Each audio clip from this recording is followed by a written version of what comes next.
Take it too slow, slow. So please don't judge my actions. I've learned my way through practice. I've misplaced all my matches. I'm on my way to that address. Take it too slow, slow. Take it too slow, slow. Take it too slow, slow, slow, slow. Take it too slow, slow.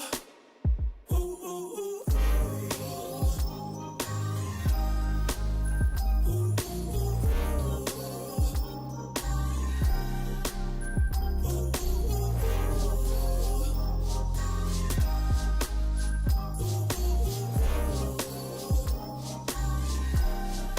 Said I have an accent.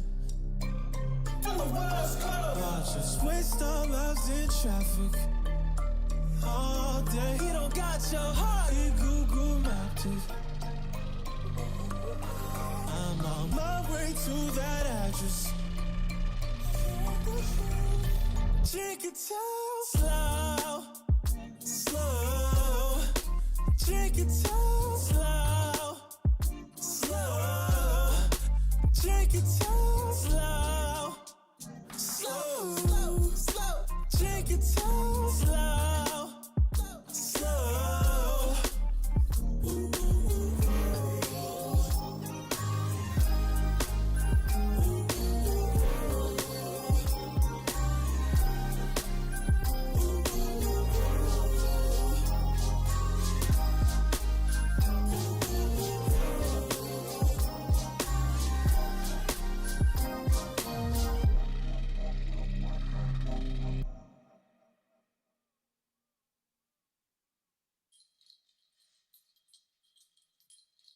if she don't know what happened, then I might call that tragic. I misplaced all my matches. On my way to that address. Take it too slow, slow. Take it too slow, slow. Take it too slow, slow, slow, slow. Take it too slow, slow. So please don't judge my actions. I've learned my way through practice. I've misplaced all my matches. I'm on my way to that address. Take it too slow, slow. Take it too slow, slow. Take it too slow, slow, slow, slow. Take it too slow, slow. Ooh, ooh, ooh.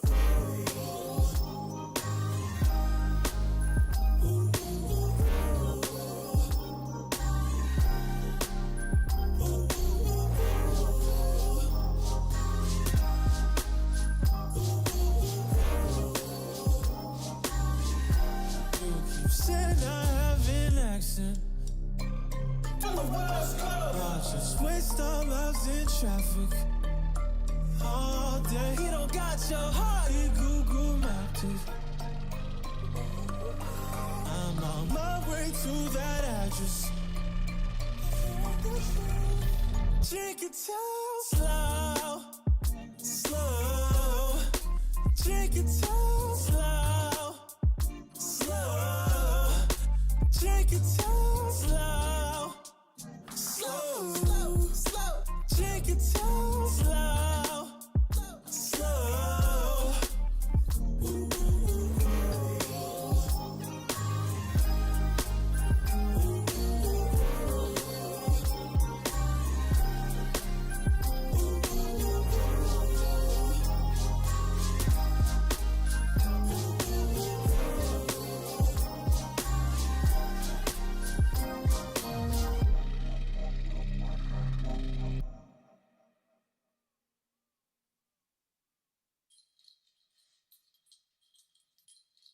If she don't know what happened,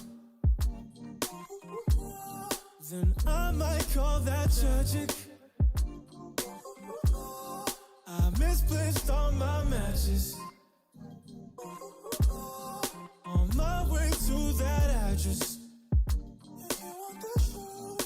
Take it too slow, slow. Take it too slow, slow. Take it too slow, slow, slow. Take it too slow, slow. So please don't judge my actions. I've learned my way through practice. I misplaced all my matches. I'm on my way to that address.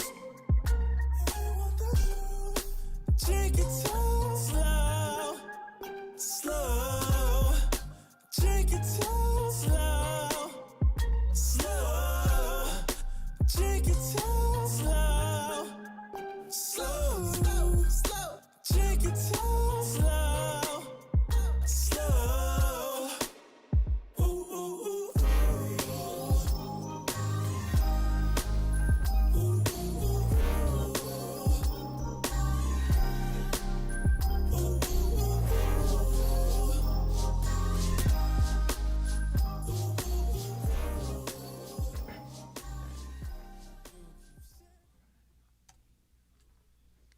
Hello, hello. Welcome, welcome, welcome. I'm going to hang out here for a little bit and make sure that everybody can hear me well. The audio is super good. I'm going to be keeping you guys over here. Wait, over here? Over here. In the chat in mind. So if anything goes wrong, please spam me with, hey, no sound. Hey, something's wrong. Hey, something's wrong. I'll take care of it real quick. I'll do my best, even though I might get distracted in Ableton here a little bit. I'll do my best to keep an eye on chat, answer any questions that you guys might have, and take care of any issues with the stream that there might be. This is my first stream ever with 343. My name is Icarus Moth, if you're looking for my music project on Spotify, but my given name is Nathan, so you're welcome to call me whatever. I've been creating music kind of my whole life. I know I've been hanging out with the 343 community since before the 343 days, and they invited me on as a teacher a little while ago. I teach some courses here in New York City at our physical location, do some online stuff too. So I'm excited to be here streaming with you guys. This is something that I've been interested in doing for a long time now, and so I appreciate 343 giving me the platform to practice and show you guys some cool stuff, and get to reps with the streaming stuff. So. Hey, I see we got Carrie in the chat. What's up, Carrie? Audio 5x5. Is that a 5 stars out of 5 stars? Because I appreciate that, Martin, if that's what that means. Sound is ookie. Okay, this is what I like to hear. Nice, nice, nice. Max is hanging out at our physical location back at 23rd Street. Hope things are well over there. All right, awesome. So yeah, I mean, I don't want to waste too much time. I'm not a stickler for time, so if we go over the hour, oh no, I'm not worried about it. We're gonna make a cool song today, so it's gonna take as long as it needs to, huh? And today is focused about future bass. Now, I'm not going to be covering everything start to finish. Excuse me. When it comes to future bass, it's a big topic. We only have, max a couple of hours here to break this down. And so mostly I'm tackling this from like an arrangement and composition standpoint, right? Like if I have the idea, I want to write a future bass track, how am I going to lay that out in my DAW or in Ableton, depending on what you're using? And what are some different types of sounds and different directions compositionally, like chord writing and things like that we can take to make sure that we're kind of like following, not genre norms, because obviously we don't just want to sound like everybody else, but at least, be inspired by, facets of that genre that apply. So, like I said, as I go, please, ask me any questions as things come up. I might be jumping over things kind of quickly, depending on what I'm happy to break something down a little bit further that I didn't. I see we got Max Wild and also the 343 Labs account posting some events that we got going on in the chat, so definitely look out for those. Looks like we have a housewarming party for our new school in New York City this evening, so if you're around and you're local, we'd love to see you there for that. Hopefully I'll be able to join you for that later also. And we also have some giveaways later on I'll be mentioning that as I learn a little bit more. But again, you'll be able to find that information in the chat from our guys over there. So without further ado, let's jump into Ableton. So like I said, tackling future bass from a arrangement and composition standpoint. And so I've kind of gone and prepared a little bit for us, but for the most part, we're going to be doing everything from scratch.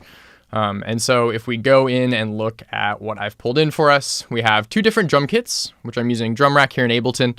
I've filled these out with some sounds already. So we have a few different kick drums. As I'm kind of playing through this stuff, please let me know if the audio is too loud, too quiet. In fact, let me just turn this on, make sure. Yeah, it looks like you guys are getting me good. Okay, cool.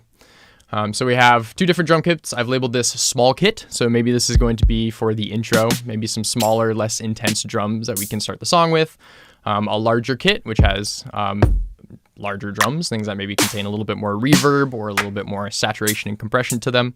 Now, I don't really have any audio effects after these. All of these drum samples were pulled from Slate Audio. So they have some free downloads on their website for sample packs, really great quality. I figured keeping everything kind of contained to one source that you guys can go and grab for yourself would be a good idea. So if you like these sounds or are interested in some more, check out the Slate website for those. I know we'll be providing that kind of a thing for you as well, maybe in the future. So maybe look out for some of the stuff from us as well. So I've got our 2 different drum kits here. I've also pulled in some instruments, and now this is where we're going to start talking about genre a little bit, right? So future bass it's not an old genre. Certainly it's pretty new. And it's borrowing elements from a lot of other genres that have been around for maybe a little bit longer, right? And so the way that I like to think about how future bass feels and the way to approach it is it's a very electronic genre that we tackle from, an electronic standpoint. We use a lot of synths, very bright textures, very loud processed drums. But at the same time, everything still kind of feels a little bit organic in the way that the sounds move, maybe some of the processing on them. And so the way I try to approach some of this stuff sometimes is if I'm working with an electronic element, I try and make it feel a little more organic. And if I'm working with an organic element, I make it feel a little bit more electronic. And so we might jump into some of that stuff as well. And so you'll see a smattering of acoustic sounds and electronic sounds. So one of the instruments I've pulled in here is our E-piano, just kind of a standard electric piano sound. Now I'm getting a pretty intense amount of latency. Oops, not going to do anything about that. I guess we'll leave that. We have an intro synth, which right now is being filtered out with an EQ. We'll kind of get to this a little later. Can't really even hear that much, but we do plan on opening that filter up over time through automation later on. And then we have our big synth. So those types of sounds are probably going to be familiar to you guys from this genre. And then I have a couple of different basses. So like I was saying about acoustic and organic sounds, we have an acoustic bass, and we also have an 808 sub. Some of you guys might recognize 808s from other genres that you produce that aren't future bass. There's a lot of overlap in genres. Now, the next session I'll be doing with you guys, I think, is about trap, or at least mostly centered around trap and festival trap. And you're going to see a lot of overlap from what we talk about here with future bass and what we talk about later with trap. So similar elements, similar compositional things, et cetera, et cetera. So we'll be adding more elements to this. Maybe we'll be designing some new sounds from what we have here already. However, this is what I wanted to start with, so you guys didn't have to watch me go through the effort of scrolling through my samples, picking sounds, right? We're mostly jumping into composition and writing right away. So even though this is maybe not enough to get through a whole song, it's going to be a great starting point, and will kind of like catch us up a little bit. So first things first is we want to kind of think about, okay, well, what is the genre that we're referring to here, and how have we heard it composed in the past, right? If we think about different electronic genres, things like house, things like future bass, trap, dubstep, etc., even though they're all different throughout the genre themselves, there's common themes and common things that the producers who make music within those genres follow, right? Talking about genres can get kind of like touchy with some people. Usually the way that I put it is genres are for the fans. It's a way to discuss your tastes and what you like. But when it comes to us, we kind of use it more of like a market study, right? Like, oh, what are people listening to? What are they liking from these different styles? And how can I borrow from some of those to make my music as well? And so future bass is certainly borrowing a lot of the big like trance sounds and some of the older, more like house and techno style synths that were popularized there, but using them in a very different way. If we look at the drums, we have a lot more of an open drum feel, right? It's not this kind of like 4 on the floor house beat. We have this more broken beat back and forth, oftentimes doing like a halftime sort of feel. And so those are things that we're going to want to incorporate here. The drum sounds themselves are a little bit more hip hop oriented, a lot more processed, a lot more punchy, and a little bit more compressed and saturated. And so those are things that weren't necessarily seen as much in some of like the softer trance genres. Things were kept a little bit kind of like neat and clean. And so we'll be doing a little bit of that processing as well. But arrangement wise, everything is borrowed very differently. Now arrangement these days, especially, you can kind of do whatever you want a little bit. So long as the song sounds good and you like it and the people you send it to like it, then, don't necessarily worry if you're not following a strict arrangement. But if you're watching me streaming right now about this, I expect you kind of are looking for maybe a little bit of a guideline here that can help you lay out a piece of music in the genre. And so what I find, or at least the future-based music that I like to listen to and kind of borrow from in my own production, honestly kind of follows a pop structure. There are some progressive EDM structure things that find their way into that as well. But if we break apart a pop song and we break apart a future-based song, oftentimes structurally we're following very similar paths. And so, again, like I said, I'm going to maybe touch more and less on different aspects of music production. And so if you have any questions, please ask me and I'll dive more into this. But we're kind of talking about, length of time in music, which we have terms for. If you guys have heard terms like, measures, bars, phrases, motifs, these are ways that we kind of describe different chunks and sizes of music in our song that help us arrange things. So some of these common arrangement terms, and as I add these, I'm going to make a marker here in Ableton so that we can maybe move this around to where we think we want, certain aspects of our song to come in and out. So before we even start writing ideas, before we have melodies or synths or sounds or anything, I'm just going to start thinking about what a layout of a song kind of looks like here. And so I'm going to add a locator and we're going to call this intro. So I'm going to put this at the beginning of our song because it's what we started the song with. Might seem simple, but it helps, I swear. And we don't want the intro to drag on. We want to kind of like get into the meat and potatoes of this. It's an electronic genre after all, and so we need to keep things entertaining, right? Keep the attention there. And so personally, I'm going to let this intro be 4 measures long. And so in Ableton, you can easily see the 4 measures along the top, whole numbers 1, 2, 3, 4, show that you are looking at whole measures. If I zoom in, you'll notice that we get decimal points. If you see these decimal points, we're zoomed in more than maybe we want to be to get a nice, easy set of 4 measures here. Oh, I think my camera sorry about that. I thought I had my camera fixed, but it looks like that's going to be happening once or twice here. Sorry about that. So we're going to look for 4 measures here. Now, this is, again, kind of give or take. If you want your intro to be shorter or longer, that works. Just use your ears to make the right decision here. But just to keep things simple, I'm going to say we're going to start our song with 4 measures long. And then the first part of our song is going to start. Now, in a piece of pop music, the first part of a song is oftentimes your verse, right? So I can call this verse. Now, in future-based music, we're not always going to have a vocal. Now, I'm not going to be singing here today, unfortunately, sorry. But maybe in the future, I'll work with something that has a voice that we can follow. However, even for instrumental music, these structures stay very similar as well. So I'm still going to call this verse 1, even though there might not be any lyrics. We might have a synth, a melodic synth, kind of replacing what the vocal would usually be doing in an instance like this, right? So this, I'm going to let last 8 measures long. Now, again, give or take, but usually the way that we break this down before we move on to the next part, which is going to be this marker here, is how we're going to break down this section to create moments in the song that are catchy and memorable, right? So this whole length of time doesn't need to have things changing throughout. Maybe we're going to loop a few things every other measure or every measure that are going to, be the aspect of the song that people like to latch onto.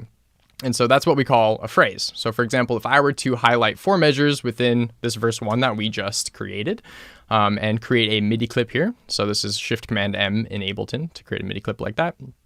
After you've highlighted. This would maybe be what I call a phrase. This is 4 measures, and so maybe this is the length of time that a melody or a drum rhythm or something like that is going to play through, and then it's going to repeat.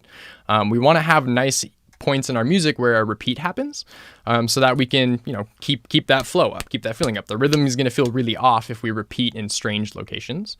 And so maybe this is the length of a phrase and we repeat it. Maybe we just add a little bit of variation to the second time around before we then move on to the next part of our song. Pop music borrows very much from classical music arrangement. And if you guys know anything about classical music, there's this like rule of 2s. Like we do something twice and then we move on to something else. Like we elaborate on it, right? Think about any of the old like Beethoven or Bach or Mozart melodies that you might have in your head. They kind of repeat the same sort of thing twice, move on to the next melody, repeat it again, move on to the next melody, repeat it again. And things don't usually happen more than twice without some sort of variation added to it. And so we're going to kind of keep a similar idea here when we're arranging our music here. So now after verse 1, This is where future bass starts to borrow a little bit more from EDM arrangements versus a pop arrangement. And we're going to call this the build-up. So in pop music, we would maybe name this pre-chorus, right? Maybe it's a phrase or a section of the music where we deviate from the verse to keep things different, and maybe the vocalist is setting something up, or setting up the chorus in a way that, feels a little bit like a build. But in music that we're not necessarily centering around a voice, we have these build-up things, right? These big sweeping reverse sounds, these big pitch increases, et cetera, et cetera, et cetera. And so that's where these are going to go. And now it's kind of up to us. We should be using our ears, and maybe we'll change this later. But you'll find this usually either being half or the same length as your verse here. And so I'll put another locator here, and we're going to call this the drop. I kind of find that word a little silly, so we'll do drop/chorus, because that's what you would maybe use, the term you would maybe use in more formal pop music.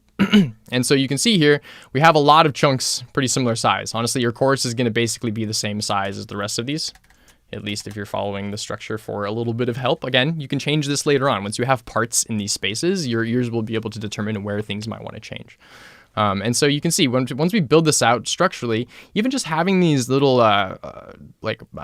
tags here really helps us just visualize what we need still as we're working on a song. I think what a lot of my students get to the point where they make really cool parts, and they're not necessarily sure, well, what then? How do I turn this part that I've made into a full song?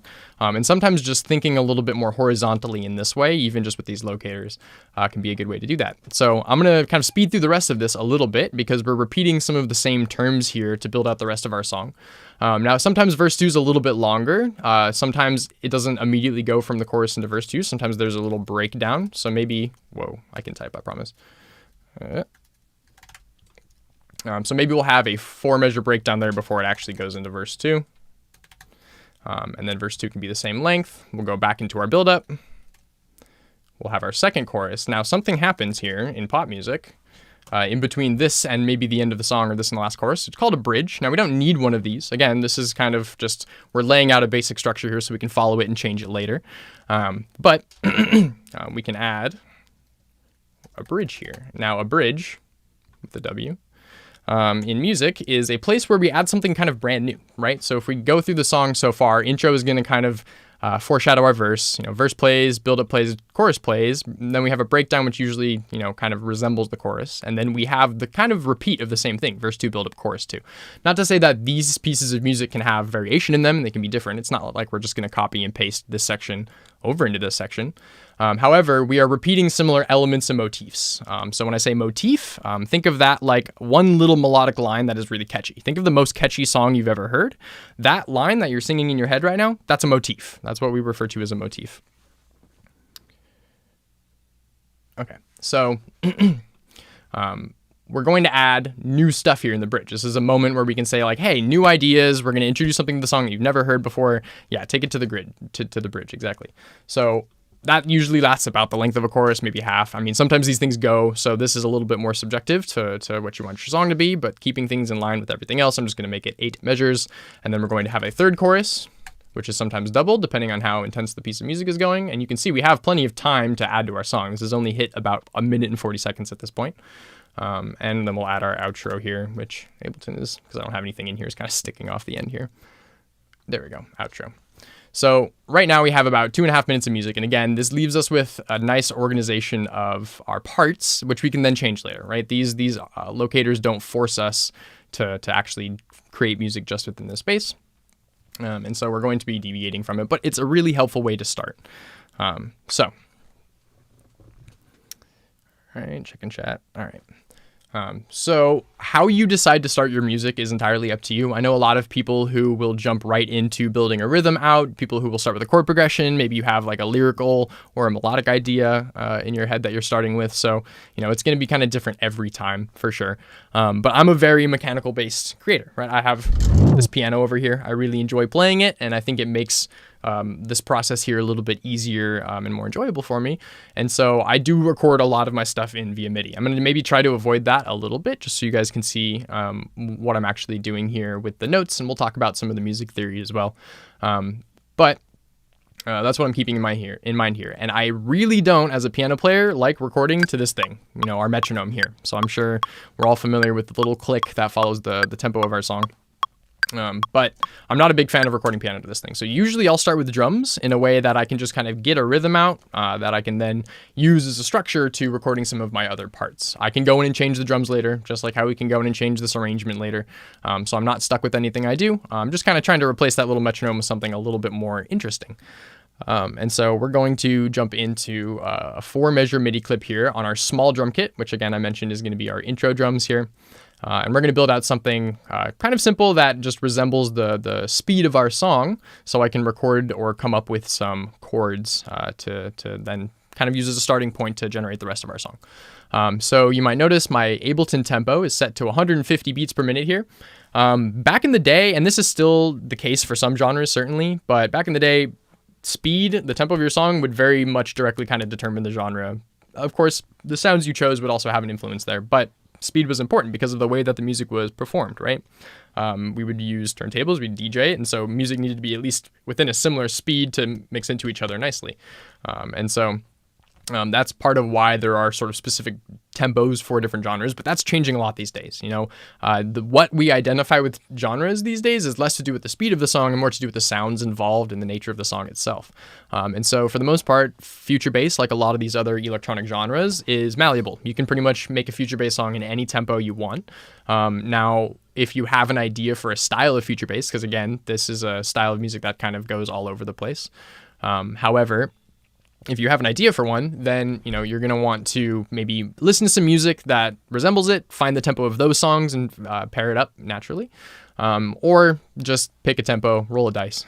You'll change it later if you feel like it needs to be changed. I think tempo is something that oftentimes comes naturally to the production process. So Silvano says, "I've got a question about tempo. Feel free to throw any questions in the chat. I am paying attention. I am." So while I'm waiting for that to come through, we're just going to play some drum sounds around here. Right now, I did mention that sometimes we're following this sort of hip hop drum pattern, and at 150 beats per minute, that's pretty quick, right?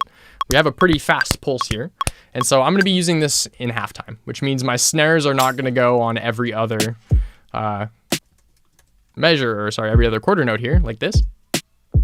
It's going to be half the speed there, even though I have my tempo doubled. Now, the reason for that is because I'm going to have some drum sounds that are quick, tick, tick, tick, tick, right? But I don't necessarily want the grid to have to zoom in really close to the grid to get there. So that's why I've chosen 150 instead of 75. Even though we do have a drum beat that maybe resembles the pulse of 75, I'm going to have other drum sounds that are definitely 150. Savannah asks, how can I change the tempo of one certain track instead of doing the entire master track automation? Aha. So in Ableton, that's a little bit tricky because of the way that the live performance works. Now, I have to give you a grain of salt, or you have to take this with a grain of salt here, because the way that I perform in Ableton is very not related to DJing. And so dealing with multi-tempo things in Ableton is not my forte. Definitely asking one of the other streamers, you might get a better answer than I'm not 100% sure. But there are ways in Ableton that you can dictate tempo to change and to be adjusted, by the control of a knob. However, the only way that I'm kind of imagining the answer to your question is to have audio in Ableton that's in a different tempo. If you're not warping audio, then Ableton won't try and sync it to the speed of your song. And so you can have multiple things in Ableton from different tempos. At that point, I would just label them accordingly so you know exactly what is playing what tempo, because the tempo up here in Ableton is always only ever going to display one thing.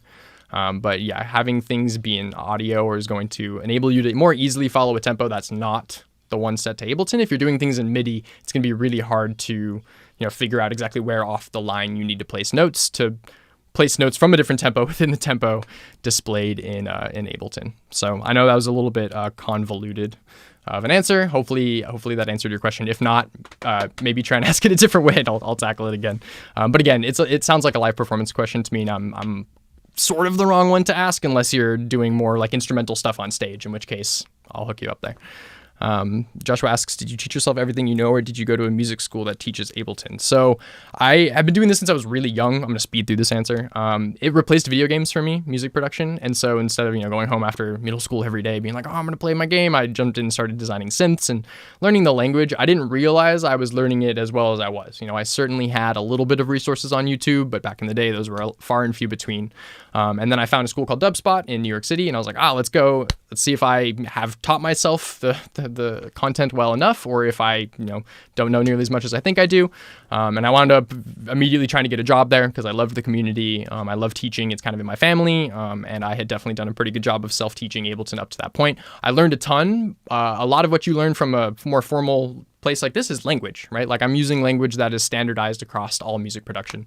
And that just really helps you be a better collaborator, really helps you just kind of understand what you're looking at when you're jumping and forth between different DAWs. So I had help. I didn't teach everything myself. I'm surrounded by very talented musicians who are amazing at what they do, who are all the time showing me really cool things. But that's kind of part of the music industry. You build your little music community and you teach each other all the time. I'm never not learning.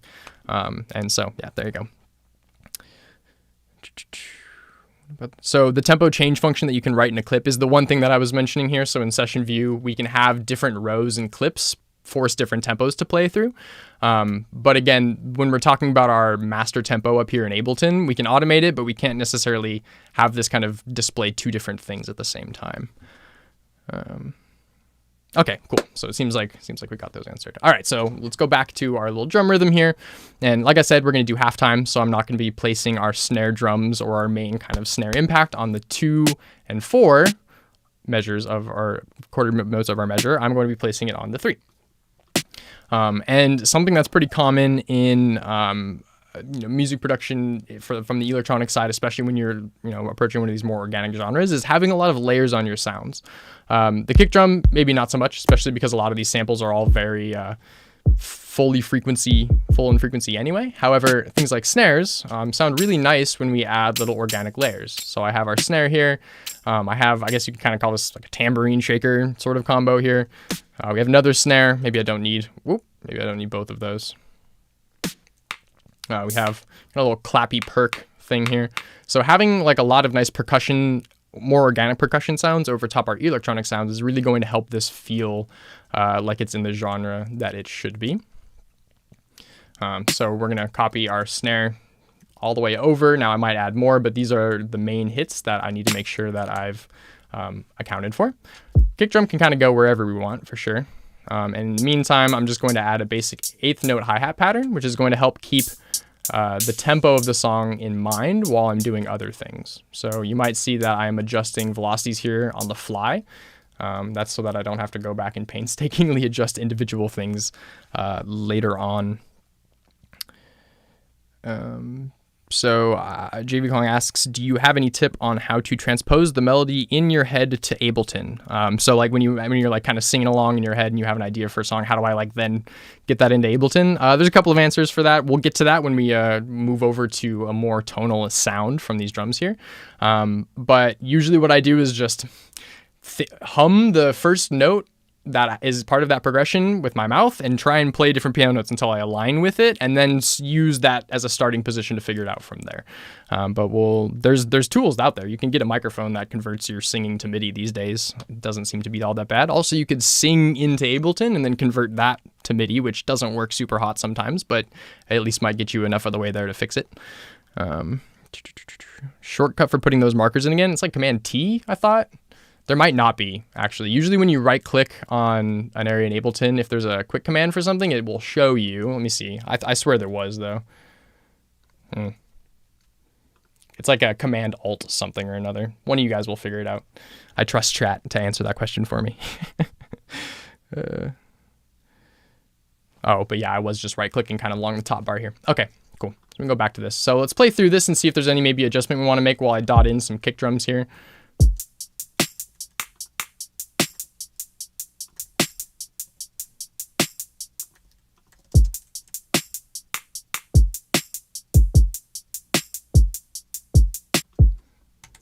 Sure, maybe we'll add just another hi-hat once, just to give it a little bit of variation.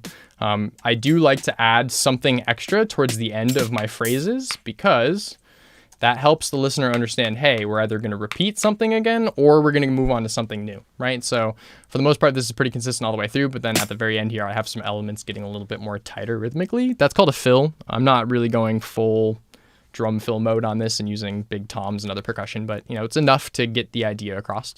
Now, I'm not going to use these drums in the intro, so we're going to slide these on over to our verse, and we're going to duplicate it and see how they bleed back into themselves, right? So once the 4 measures of this go through, does it feel like it wants to restart, or does it suggest maybe a rhythm we didn't actually add there?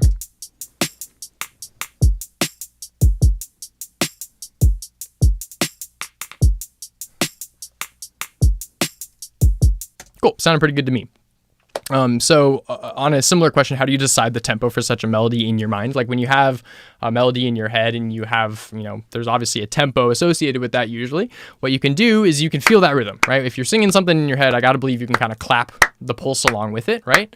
And there's a tap feature in Ableton. So to the left of, and every DAW has this somewhere associated with the tempo somewhere. So to the left of our tempo here, I have a tap feature. If I tap in line with the rhythm that I'm feeling in my heart, Ableton's going to do its best to sync your tempo to what you've tapped out. So that's usually a really good starting point for getting those melodies out. So yeah, there you go. There's the tap tempo feature. So yeah, I think these drums are a good starting point. Maybe we'll go in and change them later as we get more on the board, but just at least as something to help structure the chords out a little bit and give me something to record to, it's great. Or give me something to put these instruments in context to is great. So like I said, we have acoustic and organic sounds going on, right? We had kind of like a combination of layers in the drum sounds, and we have synths and electric pianos and things. So I'm going to start with our organic layer, and because of that, and kind of similar to the song for those of you who heard what I was playing before the stream started, this is going to maybe resemble R&B a little bit, and that's good, because if we think about what R&B music borrows from pop music, and then doesn't borrow from pop music but borrows from other genres, there's actually a lot of overlap there with future bass. So R&B is pop music, however the drum sounds are way more hip-hop oriented, which is exactly what we've got going on here. R&B chord progressions follow a pop sort of structure and arrangement, however the way they're composed uses a lot more jazz chords and a lot more interesting harmonies than just your regular old major and minor chords, and so does future bass. Future bass very much borrows from those more intricate harmonies as well, and so there's a lot of overlap there, even though the genres feel very different when you listen to them. And so if this again starts to feel a little bit like an R&B piece of R&B music right now, that's fine. We're going to be adding some elements to it that draw it right back into the electronic genre that it is. So I'm going to give you guys a super basic, so for all you music theory heads out there, don't cut my head off. But I'm going to give you guys a super basic framework for building more or less complex major and minor harmonies before we even do this. Just because I think this is a nice trick. Some of you guys might already know about this. And don't rely on this. I'm going to right away. This is why I'm saying the music theory guys are going to cut my head off. Don't rely on this, because there's so much more to chord writing if you get into it than just this little pattern that I'm going to teach you. This is strictly just for these 2 types of chords. However, especially in pop music, they're the 2 most commonly found chords just in general, which is major and minor, right? And so if I were to play a C, and again, I'm sorry for those of you who this is like the most basic thing you've ever seen. If I play a C, an E, and a G together, we get our C major chord, right? It's kind of like the most normal major chord. We hear this in this is the most commonly used chord in music, period. C major chord right here. If I were to add some more notes to this, all of a sudden it feels a lot more complicated than just the original C major chord we had under here. And part of the reason for that is because not only are we hearing a C major chord playing, but we're also hearing an E minor chord playing, and we're also hearing a G major chord playing, and we're also hearing a B minor chord playing. So within this one set of notes, we have a lot of different competing harmonies going on, and that forces the feeling of that chord to become a little bit more complicated than just your average, oh, major, it's happy and uplifting, or minor, oh, it's kind of sad and spooky, right? And what you might notice is there's a pattern going on here. So look at how many notes are being skipped in between each one of these. To make a major pattern here, we have skip 3, then skip 2, then skip 3, then skip 2, then skip 3. You could continue going on forever. Certainly, the more notes you add, the more kind of like muddy and cluttered the chord is going to get, but we'll address that in a second. And so if we're trying to do a similar thing with minor, where we stack some notes up to make it a little bit more complex, we pretty much follow this exact same pattern, but we start with skip 2 first, right? If I make a C minor chord, the only difference between major and minor is to lower this E down to the D sharp, right? or the E flat, excuse me. And so once again, we have skip 2, skip 3. So the next one is going to be skip 2, skip 3. So this is our more complex major harmony.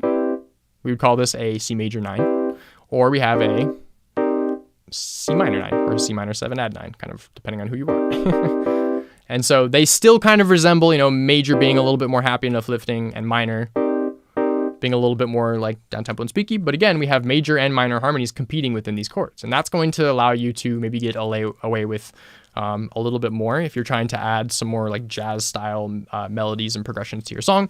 Having some extra harmonic notes in there to suggest those is going to, I don't know, make it sound a little bit better, or at least give you a leg up on getting your song to feel a little bit more like kind of like some of the jazzy chords that go on in some of this other future-based music. So I got to take a chat break so I don't forget to check chat. Cool. All right. So, like I said, when you continue this pattern over and over and over again, you can get pretty muddy pretty quick, right? So there's 5 different notes in this one chord right now. I could continue going here. And you can hear it's too many notes. It's too cluttered. Now, that's not to say that I can't get away with playing a chord like this. I need to do what's called transposition, right? I need to revoice this chord. Each individual note in this chord I call a voice, and I can move these voices up or down an octave. When I do that, the chord stays the same. Whatever the name of this chord is not going to change when I highlight something and shift it by an octave. Oops, I said shift it by an octave. However, it is going to allow me to create much more room as far as where these voices are played across the keyboard. And this is actually really helpful with any instrument you're playing at all. Something that I'm sure you guys have noticed if you are, you know, in your production software on your own a lot. When I play a major chord up here on the piano, sounds great. When I play a major chord an octave lower, still sounds good. Octave lower, sounding great. Octave lower, sounding great. Octave lower, ooh. It's like real muddy. And if I even go an octave lower, it's just going to be nonsense. You're not going to be able to hear any of the notes I play. That's because lower frequencies don't play nearly as nicely with each other as higher frequencies. So stuff on the lower end of the keyboard wants to be more spread out like that. And stuff on the higher end of the keyboard, you can get away with playing a lot more notes together, like something like this. Like there's a ton of notes in this chord. You can see all the red keys being highlighted on our piano here. If I were to play that lower, it would not nearly sound as good as it does. So what we're going to do here is try and split up the voices so that we have a little bit more busyness going on the higher register and a little bit less busyness going on in the lower register. So maybe I know this looks weird, but maybe I'll raise my 3rd and my 7th here, keep my 5th in the bass, and then we just kind of have this clutter of harmonies here, which means I can bring this lower now. That's way easier to listen to. That actually starts to feel like something again. It doesn't become nearly as muddy because we've revoiced this so that I can have these notes not conflict with each other nearly as much. So again, too long didn't read. The lower the notes are, the more you might want to space them out. And this goes for any instrument because you have, you know, the risk of getting a little bit muddy there with some poor phasing. And then the higher you go, you have a little bit more room to actually make some really tight harmonic adjustments here. And so if you want to get super complicated about why that is, it's the harmonic series. Go and do a little bit of research on the harmonic series because I don't want to take up the rest of our time with this. I told you guys I'd be going late. We've already been streaming for 40 minutes and I haven't even written a chord yet. But that's why I'm not going to talk about the harmonic series. But understanding the harmonic series does kind of give you a better idea of why this works and why maybe spacing the chord out more evenly doesn't as much sometimes. So give that a little look. And so the way that we're going to come up with our chord progression is by starting with a bass line. I think that's one of the easier ways to approach chord writing when you're not necessarily, skilled on the piano. And so we're just going to pick a starting note. We're going to do A. And I'm going to let each one of these chords be a whole measure long. We could adjust this later. And this is going to be a bass line. So I'm going to do octaves in the low register.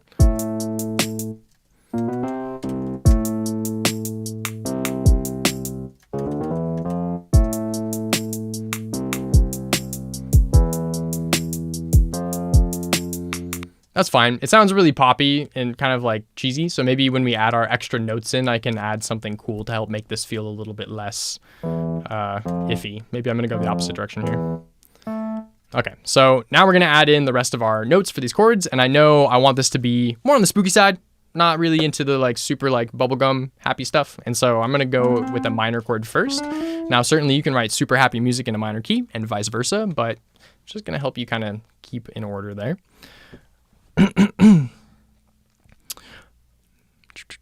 Oh, it looks like I've been missing some questions here. Sorry about that.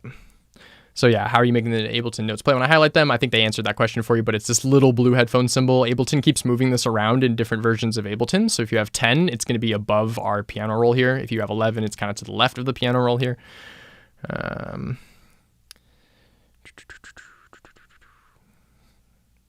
We got a person here called Mystic Moth. I appreciate that name. It's pretty cool. Okay. Long stream is fine. I still need to eat anyway. We'll go get yourself some nice dinner, grab some popcorn.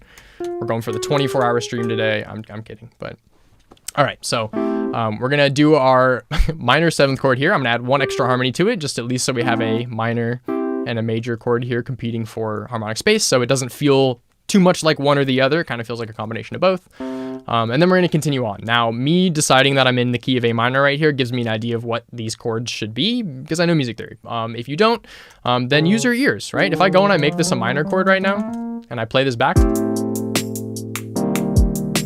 we hear it. It doesn't sound quite right, you know? And so maybe we try a major chord instead. Now it's too low on the piano. It's a little muddy, but it at least has nice harmonic movement. And so we're going to revoice this, like I mentioned before. We're going to take doop, doop, top and or bottom 2 notes, and bring them up again. Much cleaner of the movement, and now I'm actually able to hear those notes a little bit more easily. Why a moth though? I hope you might be asking me that. I mean, it makes sense that you're asking me that. I can't answer that question now. It takes too long. Icarus and Daedalus would be a story to look up to understand my moth reference. Okay, so this one looks like it wants to be major as well. You oftentimes find yourself sharing notes like this when you see chords within a key.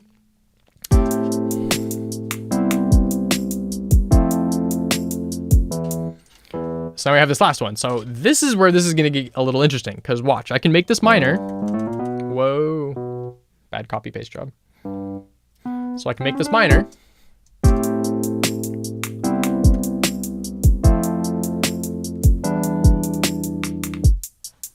And even if I were to repeat this chord progression again, it's going to loop nicely back into itself. And so that's an option. Or I can make this major.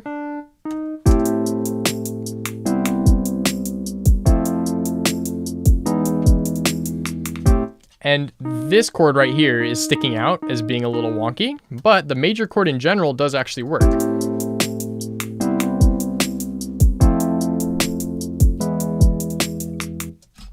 See, I told you. Sorry, my camera will come back, I promise. And so instead of making this a major 7th chord, I'm actually going to lower this top note down 1. So now we're creating a chord that is outside that little kind of trick I gave you guys. And so it's, you know, we are no longer doing the skip 3, skip 2, skip 3 pattern. Now this is skip 3, skip 2, skip 2 right in a row. And what that means is we have a major harmony competing with a diminished harmony. And that gives us that sort of like jazzy 7th chord. Like the boogie one, right? And so that's going to give the major chord the flavor that it needs to actually sit nicely with these other ones. But we'll at least give it an extra harmony there so it doesn't sound smaller. It does definitely feels a little bit smaller than the rest of these chords without having this here. So I'm going to play this back and I'm going to let it loop back into itself so you can hear what this sounds like when it kind of crosses back over.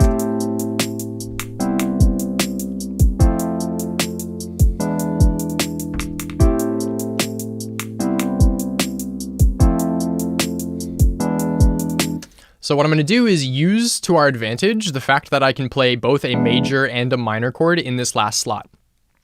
So what I want to determine is which one I want to actually kind of end this progression with, because you remember I said we created enough space here to have 2 versions of these, and I can make some adjustments within them. So we're going to go to the second one here. We're going to switch this chord back to the minor version of itself, and we're going to see how the 2 of these chords kind of loop back into themselves.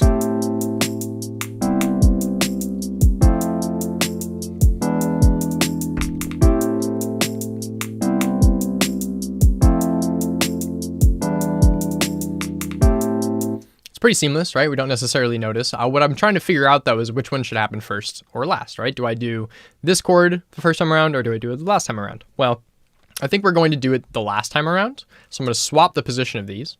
And I'm actually going to flip the position of these two chords as well, because I want this progression to feel less like it's repeating consistently and more like it's maybe just going throughout this entire 8 measures. Now there's a little bit of an extra variation between chord progression 1, chord progression 2, and I think this is where we're going to leave the chord writing. So let me play through the final progression we have set here. The one thing that I might decide to do is change the octave of some of these notes so that the trajectory is different, right? So that transposition things, that sounds like Take 5 chords. I told you it's going to sound a little bit like pop R&B for a moment, but we're gonna shift away from it momentarily. Yeah, like I said, we can transpose these chords. And the way that I think about transposing chords when I'm looking at something like this is trajectory, right? So right now our chord progression goes down, down, up, down, down, I guess, and down, right? So I could keep all of these chords the same, but change the trajectory of the chords, right? I could shift it. So instead of going down consistently here,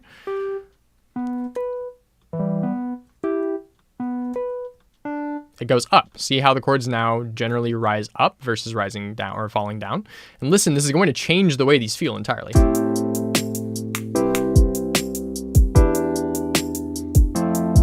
Versus.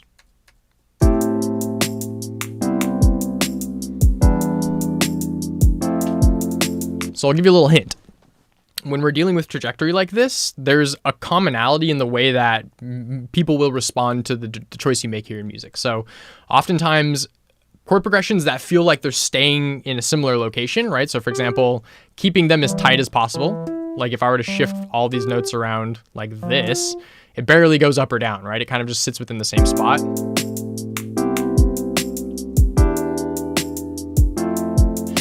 Which is going to give the same effect to the listener. It's going to make the listener feel like we're not leaving anywhere. We're not going on an adventure. We're kind of staying in home. We're staying inside, right? We're being a little bit more cozy today. We're not putting on our adventure shoes. And so where we're at in the song is going to, prefer different trajectories here. And so I like going down first because it feels like I'm drawing someone in, right? I'm not putting on my adventure shoes and taking a step out the door. I'm very much drawing people into my home with this one. I'm making them feel more like they're coming more closely or more intimately, and then going up would give you the opposite. It would give you this concept of like, oh, maybe we're going somewhere new now. And so what I'm going to do is take this chord progression that we made here and move it over to our build-up, because we don't need to come up with a new chord progression for the build-up. We're just going to add a little bit of variation to the one that we have. And so I'm going to now have our build-up trajectory be pretty much ever rising. And because we have a lot of chords here, I need to be kind of subtle about how much this stuff rises over time. But what you'll see is each next chord will at least have a voice that is as high or higher than the previous time it's played. So you can see this is the same exact chord progression as what we had over here. All I did was shift notes by octave to change the direction of these.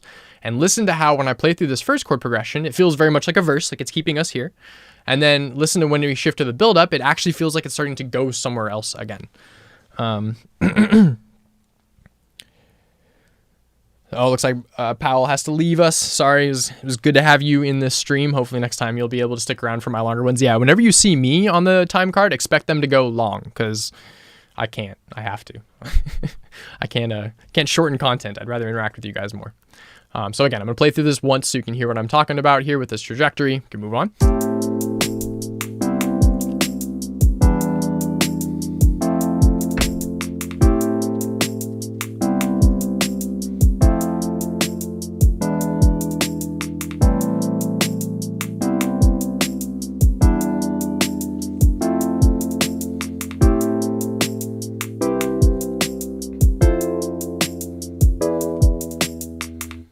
So that really feels like we want to be in a new place now, right? Like I've given you the opportunity to become comfortable with our chord progression, but then I started making some adjustments to it that said, hey, we're leaving now, right? You got to come with me. We're moving on to a new thing, whether you're ready or not. And I think that's why composing your build-up section, your pre-chorus section, whatever it is in your song, in this type of way is really going to help lend to the other sounds we're going to be using here, right? Think about what goes inside a build-up like this. We have these like these big like rising pitch adjustment sounds, things like this. Everything's building, everything's sweeping up.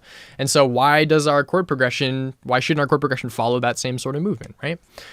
So that's kind of the idea, or at least, the basic idea that I try and have when I'm looking at chord progressions like this. If I'm not, opening my music theory encyclopedia and trying to go real crazy Herbie Hancock mode on it. So I think this is a really great way to start writing some progressions. It gives you a lot of room to move these around to different starting notes, try different combinations of some of these different voicing options, right? Because even though these are the same chords as before, they sound different. And so when I use them in different places, it will make my song feel different. And depending on where in the song I am or what, is going on, that really might lend well to this feeling like a really nice piece of music. We really need to create our little intro here, right? And so similarly, I'm thinking compositionally about this. I want to incorporate some of the chords we have here, but I don't necessarily want to just give up the main chord progression and then repeat it, because that gives you this kind of concept of being in a weird location in the song, right? If I keep this the exact same, it's going to make this feel like the second part of this. And then all of a sudden, halfway through the verse, you think the verse is over, but actually we're only, we still have one more. It just gets a little weird. So we're going to want to do something different here. And there's some like cool things in Ableton that we can do to, make this maybe a little bit experimental and inventive for us. So what I'm going to do here is I'm going to copy this chunk of chords. I'm going to paste it into our intro. And then in Ableton, I'm going to use this reverse button. So what this is going to do is it's going to make the last chord happen first and the first chord happen last. So I've just kind of flipped our chord progressions, and what that means now is that this chord is going to be an entirely different, or is going to be the exact same chord as the first chord, and that's going to sound weird. So listen to this.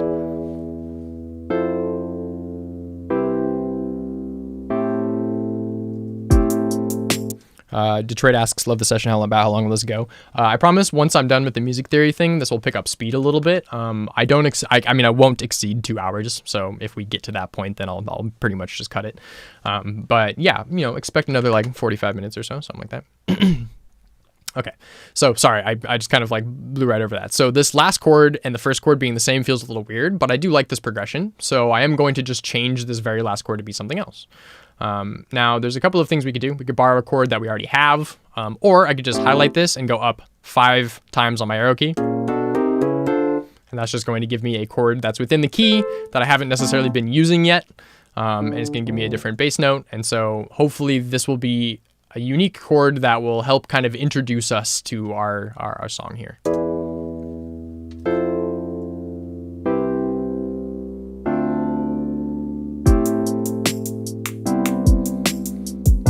Now, you might catch me using a chord progression similar to this in the bridge, because if there's a place that we're going to, accent this chord progression a little bit, it's probably going to be the bridge, where we get to use this one note or this one chord here. This is a D minor chord. I never use this throughout the progression. This is the one spot we have this, and that really helps it kind of start the song off. The other thing that we could do would be to add a little bit of rhythmic variation here or here, because right now they're all just following the same. So I'm actually going to go into our verse and add a little rhythmic variation. I'm going to do something I know I like so that we can save some time here. What I'm going to do is shift every other chord over by an eighth note. So that means this chord, this chord, this chord, and this chord need to be shortened, by an eighth note.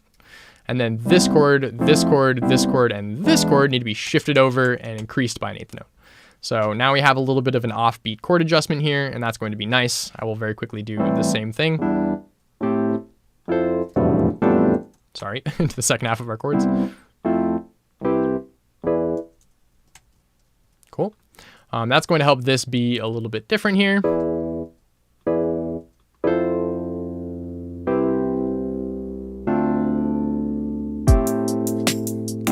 Cool. So I think melodically, when we put something here, this will help this kind of transition more nicely into our verse. But I think for now, we're going to move on from that one there. So cool. We have a really good idea. Oh, what's up from Rockaway Park, New York? Hope you go to the beach a lot, because I sure would. Unless I don't know what I'm talking about, where you're from. I think it's by the beach, right? So yeah, now we're going to start to incorporate some of our other instruments here. And this is where automation is going to get involved a little bit. Now that I have a chord progression with a rhythmic adjustment to it, maybe I want to go back into my drum track and maybe move some of these around. So it's mostly going to be these kick drums that I feel like I might want to accent some of these drum hit or some of these chord changes with. So I'm going to play this through one last time. And as I do, I'm going to adjust some of these kick drums accordingly, like I said we would.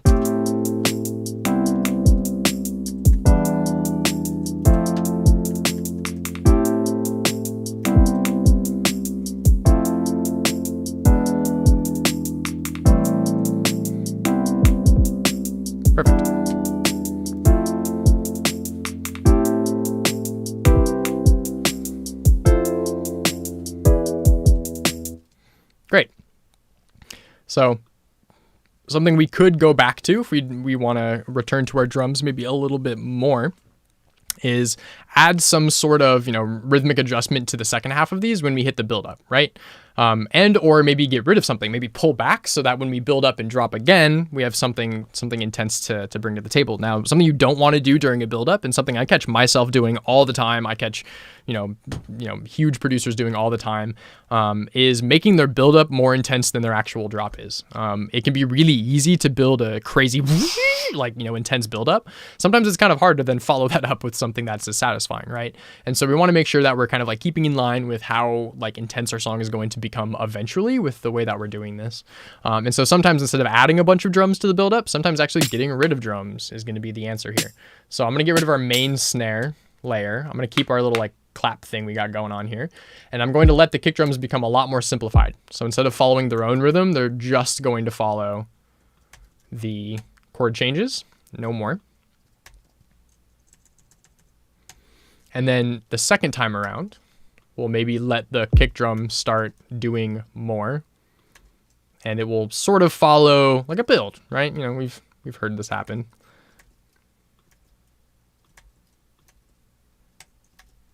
Something like that. And then at the very, very end, maybe we let this last actual quarter note here be empty, because we might want a little moment of pause right before the drop, right? That's something that's really common in the more intense styles of electronic music, where we have and then it goes, right? So we have a little bit of a break there. So I don't even think I necessarily need to play through this. I think it's probably going to do what we're looking for here. But one thing I will do right away, since we're here, is add some big impacts and sweep effects. And one of the reasons why I didn't do the audio effects ahead of time, similar to some of this other stuff, is because they're really easy to make, and I actually prefer going about it this way than grabbing some from audio effects or audio sample packs. Right now, getting some cool impacts and sweeps from sample packs is really helpful. But one thing that you can run into the issue of is they're not necessarily going to sound like they're part of your song, right? They're going to feel like you just grabbed them. They don't necessarily drive with the other sounds you got going on. And so using sounds from our song to create those effects, I think, is going to be a better option for us. So I'm going to show you guys a little bit of resampling in Ableton. So what we're going to need to do is add an audio track underneath our drum beat here. And what I'm going to do is grab some individual drums from this. So I'm going to, away from our song, kind of copy one of our drum tracks, and let's see. So we'll keep a kick drum. And then way down the line, because we need a lot of space for these, we're going to do a snare with our shaker sound. And then we can also try doing our little clap thing. We'll do 4 of these. I don't need to wait too much time. We'll do our ride. Okay, so what I'm going to do now is drench this in reverb. So I'm going to use a third-party reverb tool. It's Valhalla Vintage Verb. I think it's $40. I love this thing to death. It's not a do-everything reverb. It just sounds good for nice dark audio effects. So I'm not really changing much of the settings here. 4-second decay is pretty long. Low cut, I can leave that at the low number. We can use an EQ for that later. Maybe I'm going to boost the high up a bit so that it doesn't cut the high out too much. And I'm going to let this decay time be longer. Let's see how long each one of these segments is. Looks like this goes from about 58 seconds to 1 minute and 4 seconds. So that gives us about 6 seconds of decay. 6 seconds of decay to work with. So if I go back into our reverb, looks like we got that set to 6 seconds. That's perfect. So now all I'm going to do, and there's a few different ways I could do this. I could, and this might actually be technically faster, because what I was about to do is switch this to resample mode, hit the record button, and record through this playing through. Technically, the better way to do that would be to duplicate your drum kit, delete the drums, and freeze and flatten this secondary thing. And that's going to give us the audio.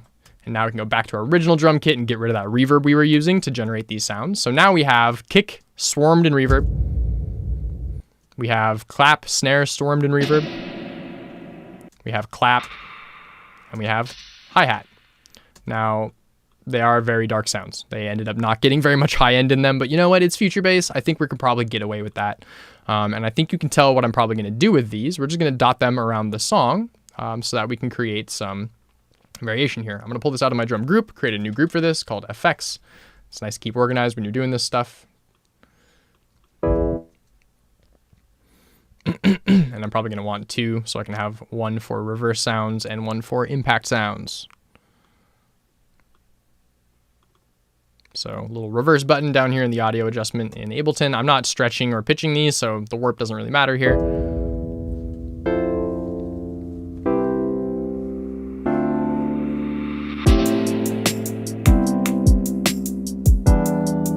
Adjust our volumes here. I have a couple more I can use. I like that one. And this one. Can reverse this one. And we'll reverse the big rumbly one here as well. Okay, cool. So now we have some transition sounds to play with. That's one thing I wanted to do right away because I often forget to. And so now we at least have something to work with here. But for now, I'm just going to close this. One thing I might do on this group is add an EQ and shelf off some of the low end, depending on how intense it is. If you remember my demonstration earlier about playing low frequencies on top of each other, sometimes they don't play nice. So maybe doing a little dip here is not a bad idea. Okay, so let's see. So we beat our drums, we beat our effects, we got our synths here. So let's move on to our bass because this isn't going to be very challenging. And this is something that I would maybe recommend playing. It's really nice to have a little melodic bass movements. But I'm going to start with our acoustic bass here. And what I'm going to do is copy the chords we made and paste it right into our bass line. So I know Ableton works a little differently. Other DAWs are going to let you do this. You might just have to copy it from the clip itself, start a new clip, paste it in the new clip. But it's nice to be able to work with the chords here because one, it tells us what bass notes we should be using here, and it then gives us a bit of a starting point for elaborating on our track here. So this is a acoustic bass from Contact by Native Instruments. So it pretty much just should sound like a basic bass line, bass guitar. And so I'm going to do things to this that kind of resemble the way you play a bass guitar. Now, for those of you who do play bass guitar watching me do this, please don't, please don't make fun of me. But I'm going to be doing some of the like super basic stuff, like single octave up slap right before the downbeat.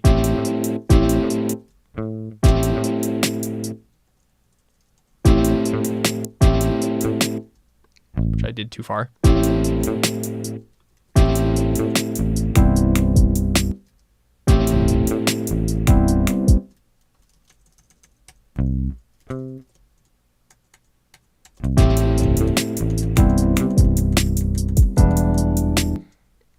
And once we have those patterns, we don't necessarily need to just do this by hand. I could just copy these into the new notes.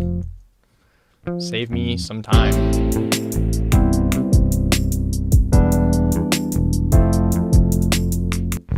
And again, I am starting to pick up speed like I told you I would. So I would recommend going through and making this feel like somebody played it, add some humanity to this, adjust the syncopation of some of these notes so they're not perfectly stuck to the grid. Go and add some different notes to it so it's not just completely following the chords themselves, but this is at least going to give it the kind of nature of being played versus just having that kind of like layer, right? There's kind of like two different ways you can use instruments, especially something like a bass. You can think of it like a layer to blend, or you can think of it like its own instrument, right? I really want you to hear this bass as its own instrument, which is why I've added these little grace notes here at the top to help it stick out. I don't want this to just completely layer the piano and kind of become part of the piano, right? Especially when we're using an electric piano and an acoustic bass or an electric bass, kind of very similar tones. So doing a little bit more just to make sure that this sounds kind of nice. Now we might go back through and make some clip automations here, like maybe some like bends, right? Because if you think about how somebody plays a bass guitar, you slide up from the fret, slide down the fret. We can do that with automating the pitch here. Now in the clip, that's going to be an easier thing to do because we have our MIDI control pitch automation. But if you're doing this with recording on your keyboard, you'd be wanting to use the pitch wheel here. But just think about how a bass is actually played in the real world. That will help give you a framework for what kind of shapes you want. Like this would be me sliding up from the bottom of the fretboard to the note. I don't even know if this has pitch bend enabled. It doesn't sound like it at all. I'm not going to take the time to browse through the settings here. I say as I do. Yeah, I don't see it. Okay, we'll move on from that. But if you're not using this particular bass sound, then doing some of this pitch movement would really help add a lot of humanity to this as well. In fact, what I could do is add these automations here and just throw a different bass sound in here. See if it is connected. Now, ABPL, Ample Bass Plugin Lite P2, this is free, and it actually sounds really good. So if you just Google Ample Bass P2 Lite, you will find the download for this. It's a really nice acoustic bass sound that you don't have to spend a ton of money for. The website looks crazy, so don't be like, oh, this kid's sending me to like some weird sketchy website. It's not been updated in a decade. So let's see if this has the pitch bends associated with it. Nope. All right, well, I'm going back because I like the other sound better, but I think get the idea of what I was going for there. Okay, cool. So once again, I can just duplicate this over to our build up, because technically it is the staying close to home. So instead of this going an octave down, we're going to bring this up again. And then maybe we will go back down, but then start rising from there. So I want every note kind of following this to be higher up. Maybe except for the last one. We'll see.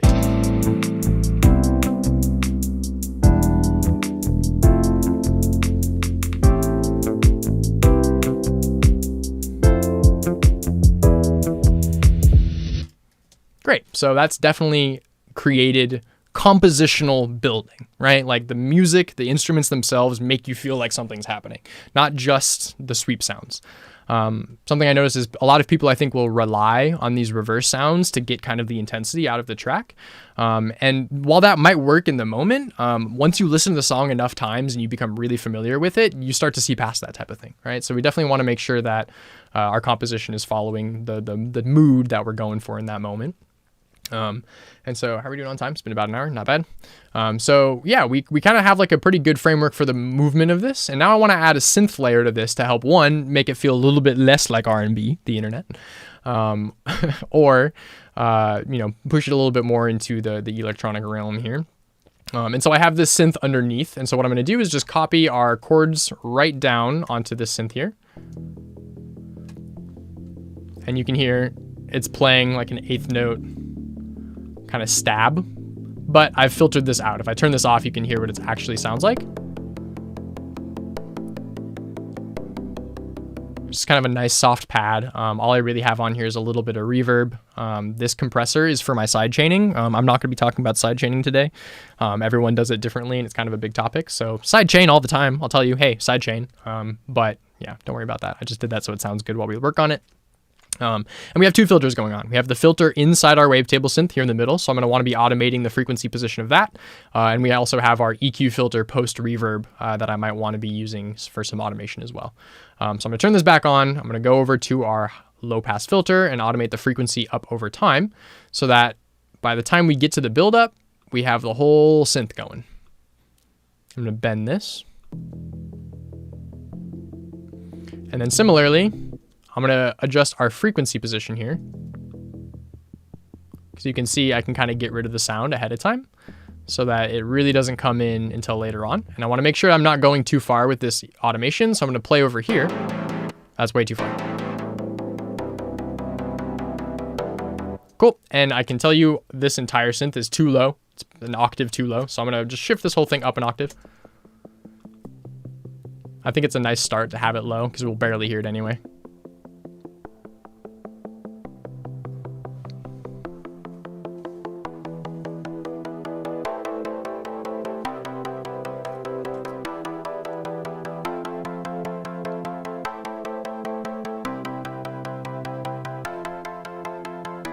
There's two reasons why this synth might sound maybe a little bit big, and a couple of things you can do if you want to make it sound bigger. I'm using the unison effect here in Wavetable, and that's giving me this sort of like soft synth sound. You know what? Let me just build one for you right away here just as a demonstration, because this gives you a good idea of what a lot of these synths are in nature versus just what they sound like, right? So if I'm looking for this sort of like natural buzzy soft synth that you get from future-based music, really what we're looking at is harmonically rich waveforms, right? So when I say harmonically rich, I mean when I play this sine wave. Oh, when I play the sine wave. Oh, I'm sorry, one moment. When I play that sine wave, sorry, we had some outside sounds. We only see one single frequency here, right, on the EQ. But if I switch to our sawtooth, tons of frequencies, right? Tons of teeth of the comb on that EQ there. So that's a harmonically rich waveform. So we're looking for something like that, like a square or a saw. So maybe we'll do half, half and half. And then listen to what happens when I add another wavetable with the exact same kind right on top of it, and then detune it just a little bit, right? So two of these on top of each other by themselves just sounds like this. You know, normal kind of buzzy synth. But as I detune just one of them, which means changing the pitch by a fraction of an amount, just a little bit, all of a sudden we get way softer. And that's because of something called phasing. The two wave shapes are colliding with each other on the output, and they're causing a change to happen because of how close but different they are. And that little bit of detuning is going to give us much softer sounds. So now all of these other applications I'm going to apply to a sound like this, like filtering, saturation, you know, compression, reverb, etc., are going to keep that soft quality. So this unison feature does a very similar thing. It's going to add extra voices to your sound. So when you play one note, instead of just playing one version of the sound, it's going to play more than one based on how many voices you have set here. And then it's going to make adjustments to the voices based on what version of unison you've chosen here. And that's going to help your synth sound, not like it's coming from the middle anymore, but like it's coming from all around you, like it's very wide. It's also going to make it softer. So if it was a little harsh, maybe, that will help take care of that kind of a thing. It's a very similar effect to the standard chorus effect. So if I were to go into my audio effects and slap a chorus on there and turn off our second oscillator, you can hear that is very similar to having a detuned secondary voice. Very similar effects there. So yeah, the term we would use for that is a supersaw. Yeah, the internet got that one there. You know, just big synth for sure. Supersaw, I think, is pretty much your standard term there. I think the idea behind the term supersaw means a ton of extra voices. So instead of it being just like one waveform playing something, it's a ton of the same waveforms stacked on top of each other like a choir. Like when a choir sings one note, it doesn't just sound like one person, right? So that's kind of the groundwork for a lot of these different future-based synths, but especially these days, you'll start to notice people incorporating much different genres of sounds within the genre, right? So future-based has definitely been using like some more grimy, almost like dubstep style sounds sometimes these days. Definitely a lot of like trap sounds making their way into future-based, things like that as well. So we need to keep adjusting the synth a little bit so that it blends nicely into our piano, but I want to play everything together here because we haven't actually heard this synth incorporated yet.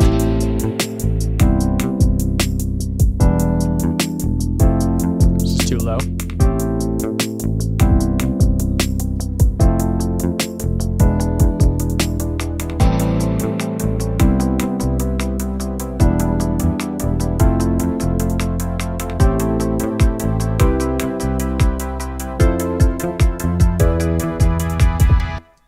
So if you remember, I said I did want to leave that one single quarter note of space so that we have a little bit of a pause before the actual drop.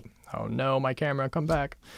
And I'm going to add a big old snare there as well to help kind of emphasize the point, like, hey, now this is not a pride snare, if you know what a pride snare is, but it's going to be kind of similar effect.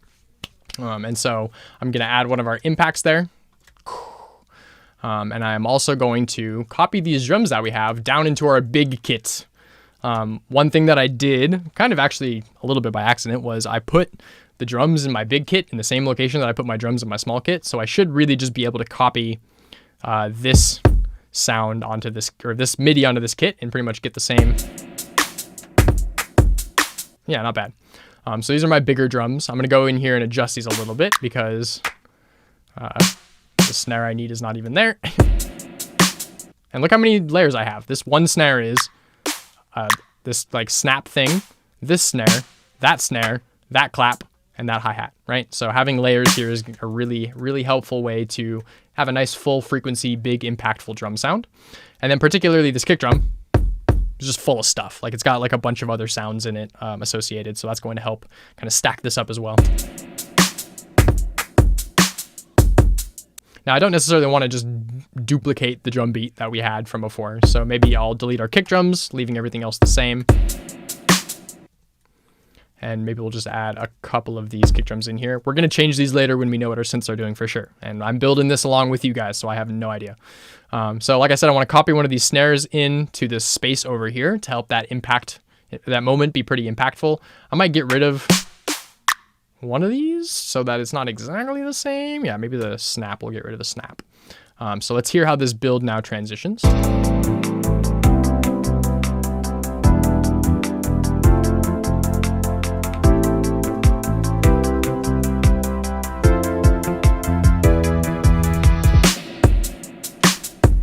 right? So that creates a little bit of a bridge between kind of what's going on in the beginning here and what's going to be going on a little bit later.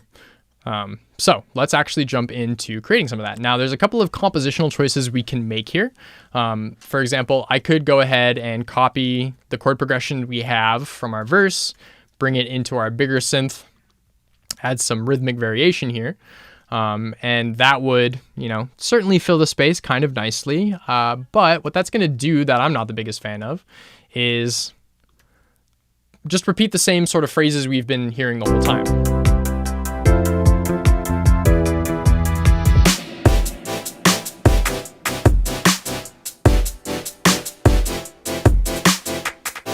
Which you can hear, it's on its way. It honestly doesn't really sound all that bad. We just kind of need some more sounds associated with it. Or we could use this as an opportunity to make the chorus something different, right? So part of what we were doing compositionally in this build-up here is arranging these chords in a type of a way that would feel like we're departing, right? Feel like we're departing whatever we've established as home in the verse. And so going back and copying home right back in here is maybe not necessarily what we want to do. There's a bunch of different ways that we could, break this chord progression apart. But one way that I like to kind of just mess with this and see if it works is cut it in half and swap them. So again, I don't want to like pull the big music theory book out on you guys. I'm trying to demonstrate some like kind of neat tricks for coming up with some different arrangements here. So here's what I'm gonna do. This is the first and second half of our progression here. Actually, yeah, that's fine. I'm just gonna swap them, right? So put them there like that and see if this repeats itself in any nice way at all.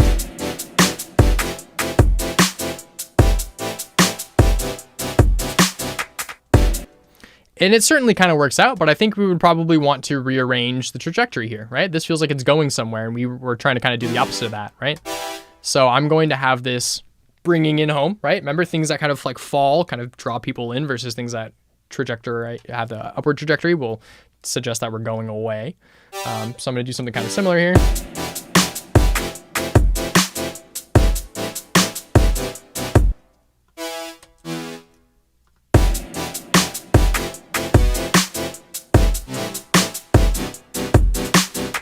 And this is just kind of like a noisy sound. I do think I just need to bring this up an octave again and maybe add this underneath it.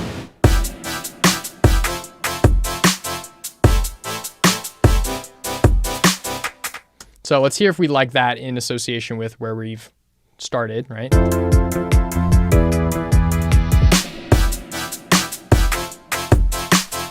So it doesn't feel nearly as jarring as maybe we expected it to be, starting on a chord that is not the beginning of our song, right? Throughout this entire song, we've essentially, except for the very, very beginning, have always landed back on that exact same A minor chord throughout it.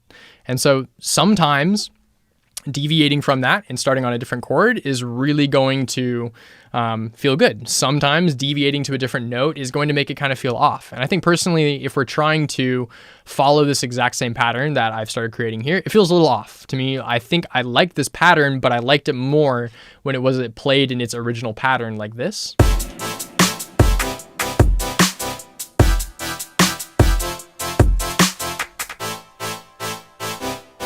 So maybe we'll just let some of those voicing adjustments we made really be kind of like the main adjustment here.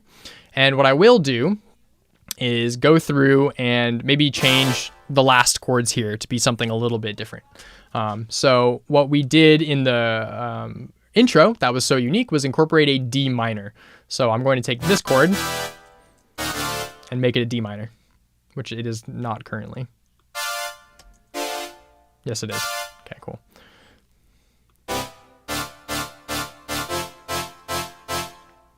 And in fact, I'm going to do that all the way through. I think that's a really nice adjustment. So here we've gone, we've kind of reverted ourselves back to what we were doing originally. The only change we're making is this chord goes down 2. Instead of a E minor, it is a D minor, and that is just how we're going to keep it. Yep, cool. Okay, great. So I will go back and adjust these synths a little bit, but again, I want to get some more sounds on the board so we have context, right? When you're doing something like this genre of music, I mean, this is true for any music, but context is really important, right? I want to get things down before I start going in and tweaking things and spending like a lot of time zooming in on something, because if I don't know what's going around it, then I don't really know what to do with it, right? We need to have all of our other instruments here for that context. So we're going to slap our 808 track in here. Whoa, it's a big window. And this bass, unlike our acoustic bass, is very heavy. And so this is going to help kind of separate this moment of the song from the earlier moment of the song. And we're just going to follow our bass pattern here as well. So what I'm going to do to make this a little easier is copy our MIDI from the chord synths and paste it into our bass line and just delete everything I don't need. And I will change the length of some of these notes so that it makes sense. And for the most part, this is going to be very similar to the way that we put together some trap music, right? These 808s are really just going to be following our kick drum a little bit. And this is still too low.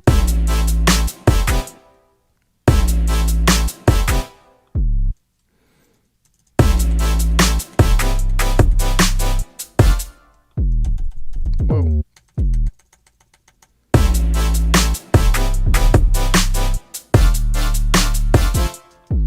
So I'm realizing that I need more kick drums here because the bass sounds weird if I start it on where the kick drum actually is. So I'm going to do that. But first I want to add the bass notes where I want them. This is looking good.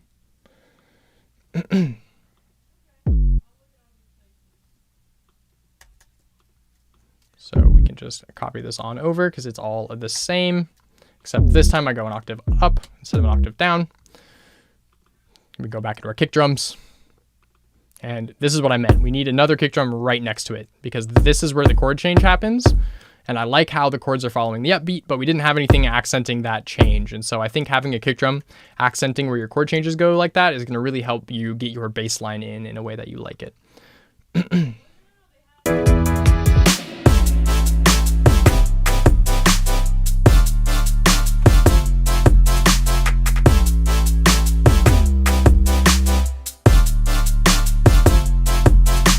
I'm hearing a change we should make. I think this very last note being an F would sound better as the E that we were using earlier on in the song. So we can go and hear what that might sound like.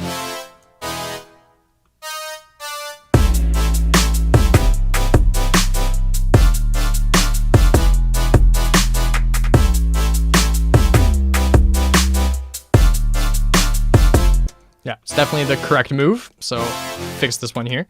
The internet asks, do you think it'd be cool to do some octaves with the 808? And yes, we're going to be doing octaves and pitch shifting because that's definitely within both like future bass and trap music, definitely something that you not just expect to hear, but is kind of like a really nice sort of like way of having some of your sounds move around. But again, context, right? We kind of need to get a little bit more down before we necessarily know where some of those are going to wind up. So the other thing I want to do here is create melodic movement with these chords, which is now that we have the actual chord progression we like, should be a little easier for us to do. So there's two ways I can go around this, or I can go about this, I should say. I can look at the notes we already have in the chord and highlight one of them as the chords play as the melodic note, or I can go in and add one more note to the top of each one of these chords that maybe changes over time that supplies a melody for us. And that's what we're going to try first. So I'm essentially just going to copy one of these notes. And this is in the A minor chord. And so we're going to, I don't know, maybe borrow one of the notes from A minor. Maybe we'll even do an A itself.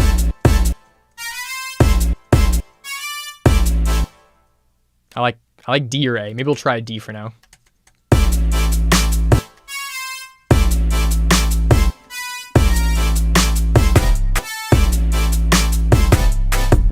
Nope, it's too much. It's too weird.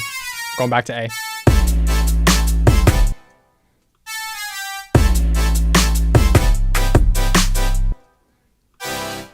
And now my ears are starting to hear where maybe more of these chord stabs can go. And like I said, this context is really helping me kind of determine over time what I want this to sound like.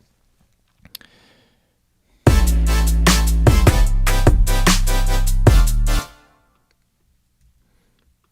then because this is a melody, maybe we do want to be a little repetitive about this, but add variation. So instead of coming up with new sets of notes for the second section, I'm going to copy the melody ones we created and make some changes.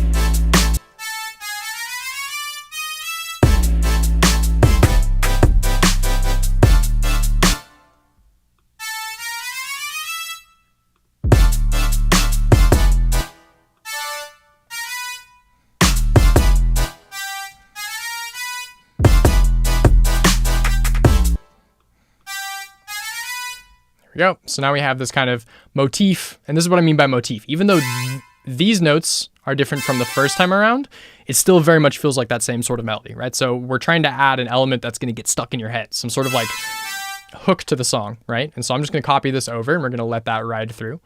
And now I want to see if the length of our chorus feels right, because the verse being this long and then associated with another build-up, which feels a lot more like more of the verse to me, makes me kind of think that our chorus should be twice the length. So I'm going to do a Shift Command D to duplicate time and shift everything else over. And we're going to see if we like this being twice as long as it is. I'm going to give it a little context. So we're going to play it from the beginning of the build-up.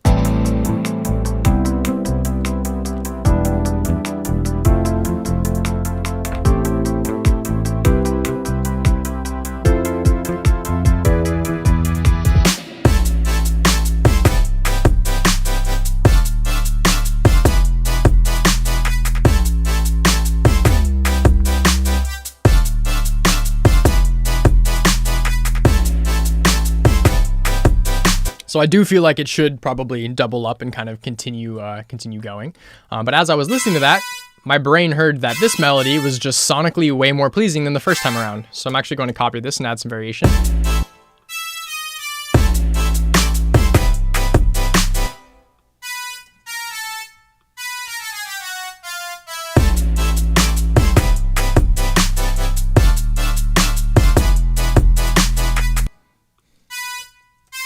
There we go. Now this has a little bit more spice to it. And we will just duplicate that down the road, because I don't think we had any chord variation going on here. Nope. Sorry, when my windows are like this, I'm having a hard time highlighting things. Let's make more space. There we go. Okay.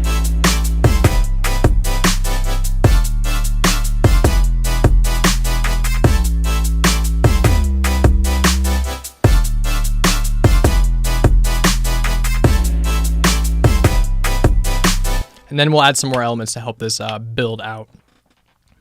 The internet says, oh, I'm starting to hear some of these nicer melodic motifs standing through, things that you would actually remember after hearing the song and kind of going off, not listening to it for a little bit. So that's definitely our goal. It means we're succeeding so far. The internet also says, would love to see second part of this focusing on sound design the next time I'm on. Sound design is definitely my thing. I love approaching it from all different angles, be it recording sounds and tweaking them, or pulling up like a wild synthesizer and diving into it. And so, like I said, next time we're going to be a little bit more focused on trap music. And because I've added the word festival in front of the word trap music for that one, that's a very sound design focused genre. I might even be using some of the elements from this production here for that trap one. So next time, I promise we'll dive a little bit more into what I was actually doing when I designed these sounds.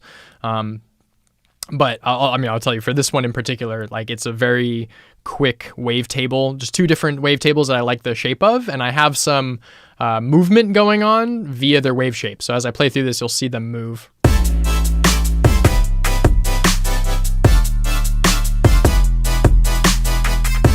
Which adds like a little bit of movement to it, and it makes it just like a little bit more organic. Like I said, anything that's electronic, I'm going to try and make sound more organic, and vice versa.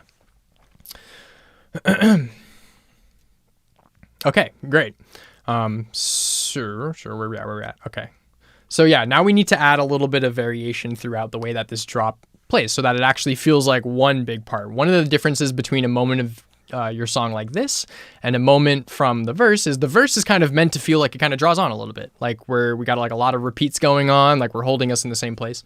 But when you jump into a chorus and you have just kind of like the same thing happening over and over again, it can get really stale really fast. So we're going to add some variation throughout our different parts. And I think having the variation be about 8 measures long, 8 measures of variation, is probably a good idea. And so upon the internet's suggestion and best practices, we're going to be doing some bass shifting. And there's two things we're going to do here. We're going to be shifting between different octaves, and we're going to be doing some cool pitch bending, which means I need to go into this sound and make sure that my pitch bend range is set to a distance that is actually going to be conducive to what I'm doing here. And right now, the pitch bend range of this sound is only 5 semitones, which means when I pitch all the way up, I'm only going up 5 notes on the piano. So I want to do 12 for an entire octave, which is going to let me get away with a little bit more here. And because I'm using a sample for this, I might end up having to create a loop so I have more actual bass to get through. So we'll see. Growl bass is coming next episode. Yeah, we'll do some growl bass.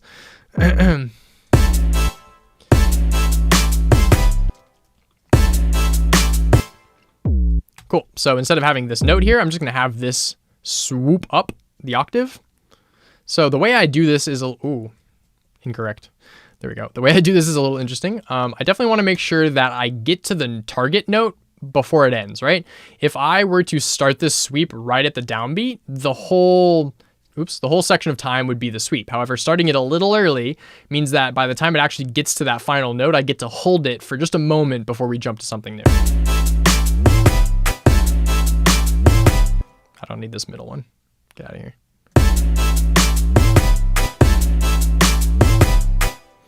And so we're going to be doing some things like that. So I'm going to do another one here. Except I'm going to let this one start from even lower. Maybe not that low.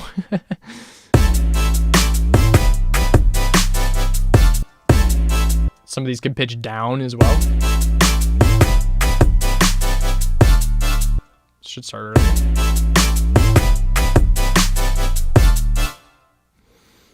Maybe this one pitches up from the bottom then. If we pitch to the last one down. A little faster though.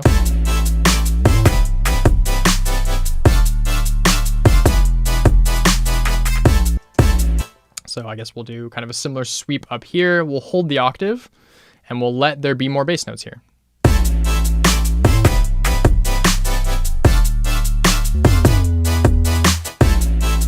And I did something that you're not supposed to do when you're doing pitch automation in Ableton, which is a reference point. So let me go back to where I had a nice on the line 0 so that I can put one over here before I go and get rid of it all.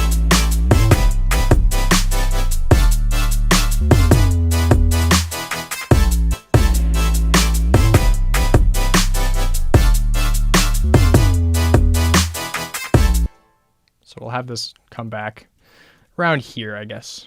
I did it too late.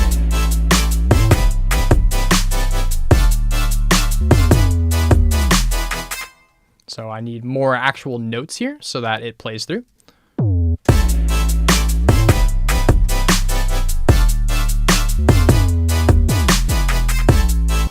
Now we got some actual bass notes that hit off the kick drum.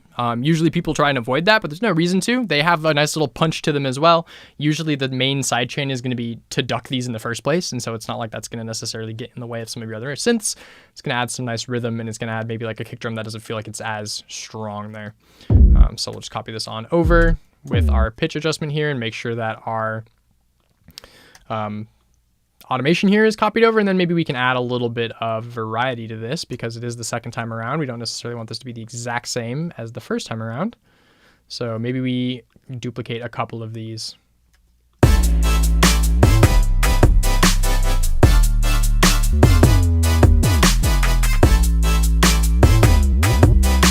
Not bad.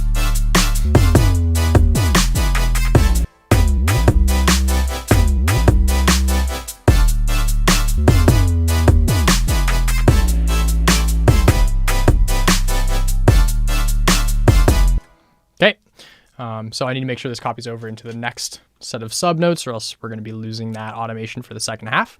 And that's going to add just a little bit of like character to that instrument, right? Once again, we're kind of like highlighting that or hinting to the fact that we're going to be doing that by virtue of using an acoustic bass sound in the intro of the song. Think about how a bass is played, and then think about what that 808 bass is now doing via like those slides and things. So I said I wasn't going to talk about it much, but I do actually need to go in and talk about our sidechain here because right now, I don't think any of it is activated. All of these don't have a sidechain trigger on them. So let me go ahead and copy those on there. And then I need to do a similar thing with the drop. Now, the intro not being sidechained to my drums is not the biggest deal in the world because it's an intro. But this drop section very much is going to want to have a kick drum and a snare drum trigger on the sidechain. So I'm going to make sure that our sidechain trigger up top here has something on each kick and snare. Get rid of the extra stuff. And now we should be good to go here.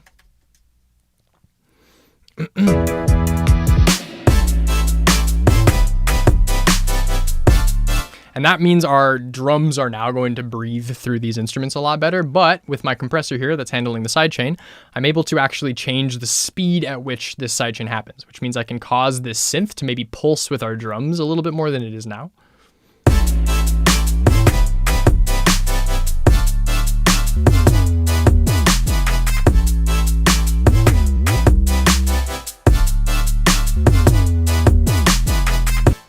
which is going to also give it more room so it doesn't get in the way of our 808 as much.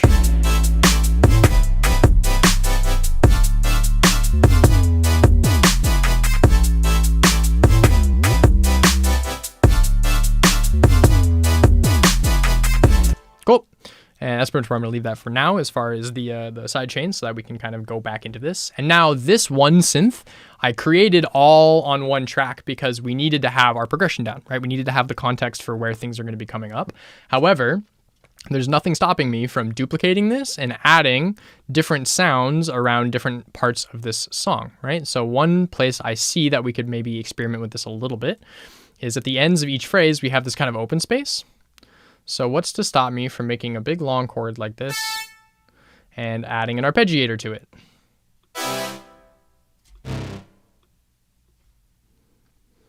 So same synth. What I might do here is go into our envelopes and make sure that there's no attack on anything, so everything can be very snappy. There we go. No attack. And then we're going to add an arp, which I'm just going to use the basic Ableton one. Nothing wrong with that. And we're going to speed this up quite a bit. I kind of like the two of them. And you can hear in context that this kind of provides us with almost like an instrument fill that kind of like transitions us between different parts of the song. Let's see if it sounds good.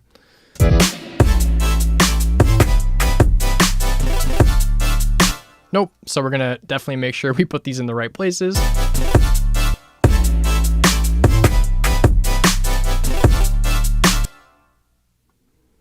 Something cool that we can do with arpeggiators that we don't always do is automate the rate so that we can get some adjustments out of this. Now I can unsync the rate from our song here, which means that I can now add an automation for the rate that is no longer going to snap to our speed.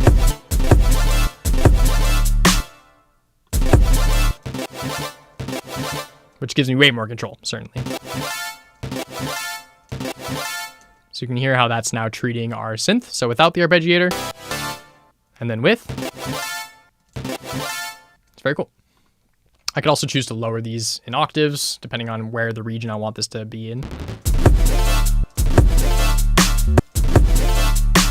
I kind of like that. It's a little crunchy.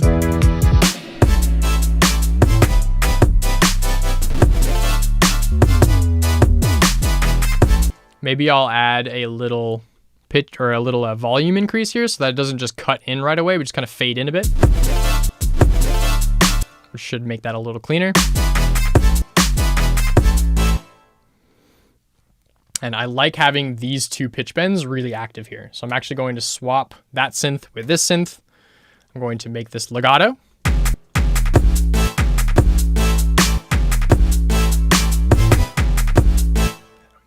It's doing weird things with our arpeggiator, isn't it?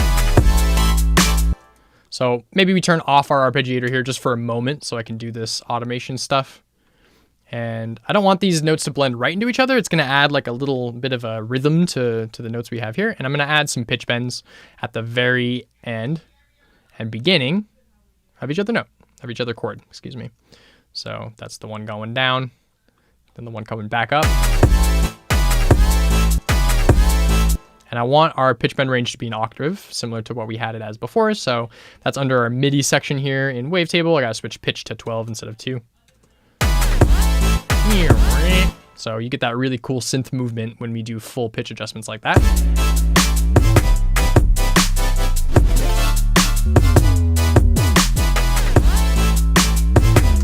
Right.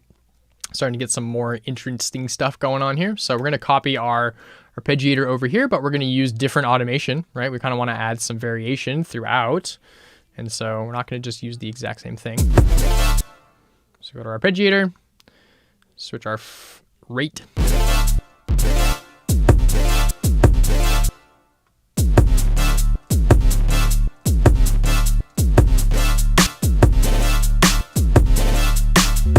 Weird. I guess I'm just gonna leave it. Again, I don't want you guys to sit there and watch me tweak and fiddle kind of randomly, but that's part of what this is going through and finding sweet spots for some of these more creative processing style things.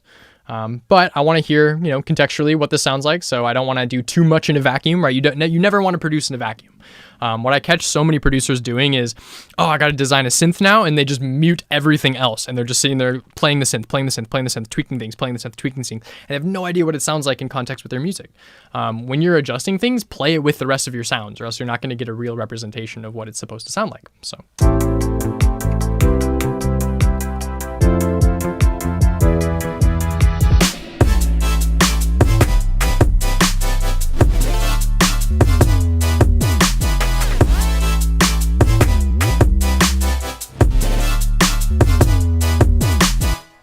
And now that we're at the end of our phrase here, we would definitely be looking for like some sort of bigger fill, right? So maybe I'm going to cut out the last two measures of this section. And I don't know, maybe we do it with the drums. Maybe I go into our drum beat here and we do like this sort of like rock back and forth kick drum thing. Why not? We'll add our weird little audio effect here, and we'll also do 16th note hi-hats to really drive home, hey, this is a fill. I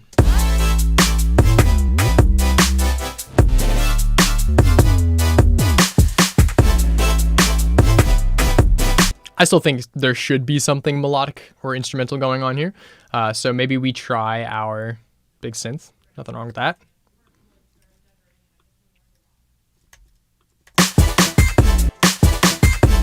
Honestly, it's cool just by itself. I didn't have to do anything. We have this on the maximum speed for the arpeggio. And part of the reason why this sounds the way it does is because some of these chords have more notes to arpeggiate than others, right? So when we hold this, there's enough notes for us to still hear the arpeggio. But when I do this, it's repeating that one note every 10 milliseconds. And that's why it gets this like weird sort of electronic sound, which obviously we have some really cool things we can do with. So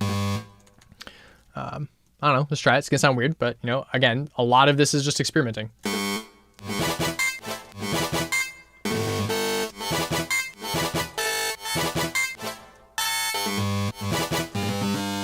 Because it very much sounds like, I don't know, just technology falling apart, right? Why not? It's cool stuff.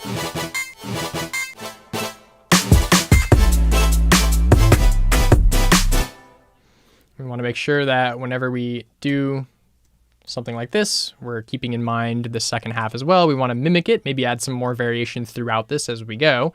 Maybe we can add our sweep here again, but not let it be as long. So we'll add some fades to let this come in way faster than it did last time.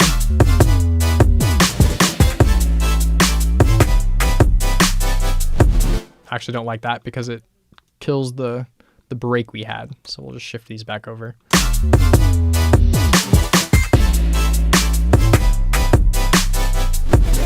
So from here, I would probably really try and accent the melody that we had. And so I'm just going to duplicate the synth one more time. And I'm going to consolidate all this stuff together. Excuse me. And delete things down to our melody. So anything that's not part of this melody, I'm getting rid of, which is this. So now we have it separated out. Maybe add an octave layer to it, make it bigger. And I'm certainly trying to make this, different. There's a ton of different ways that I could go about doing this. Certainly, this is, again, not much of a sound design class today. But I do want to at least turn on some filter stuff so that we have movement.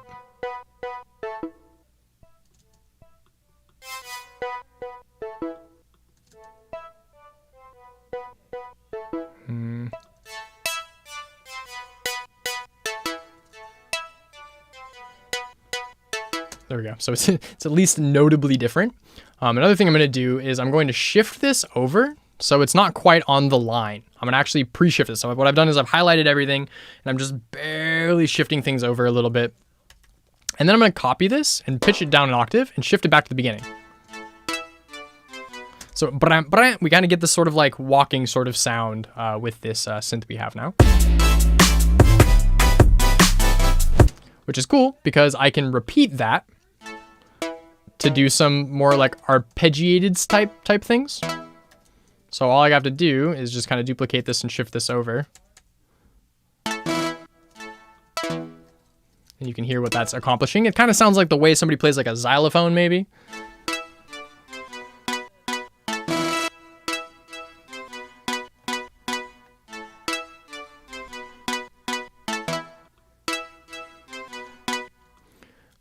So the internet also suggests that we have some sort of like vocal style layer, which I think is a really great idea. So I'm going to show you kind of like the quick way of doing something like that without necessarily going and having a vocal chop. So what I'm going to do here,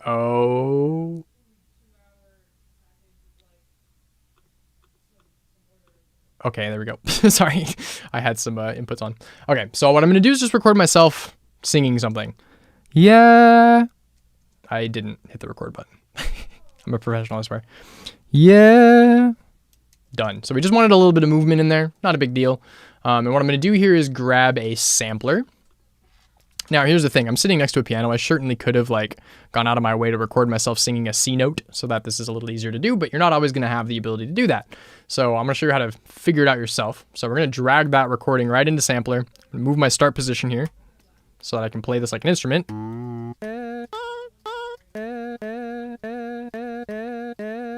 I want a little bit of that pitch bend from the beginning. And what I'm going to do is slap a tuner on here. So tuner in Ableton is the guitar tuner, but it's going to give us the resonating pitch or whatever our sound is. So you can see I'm all over the place, but I'm a little bit sharp of a B flat, I think.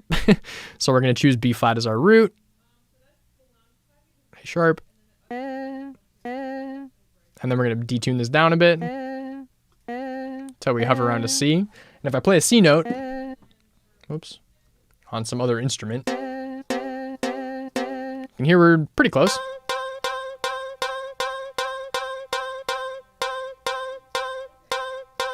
There we go. So I'm pretty satisfied with that. So now my voice is connected to a keyboard, right? Which means if I were to go and copy these notes that we have down onto my voice, I'm not gonna have to worry about pitching them around. Right, that's already there. Now this vocal recording I did, not great. Not necessarily the one that I'd be trying to go for here, but that's a really quick way to add some of the vocal chop stuff you hear.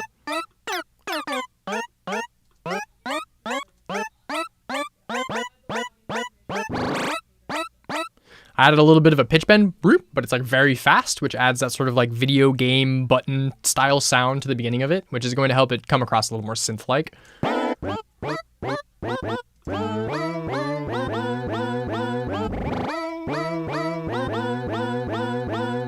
It's really like the lower notes that don't do as well. So there's nothing wrong with us just going through, chopping these out.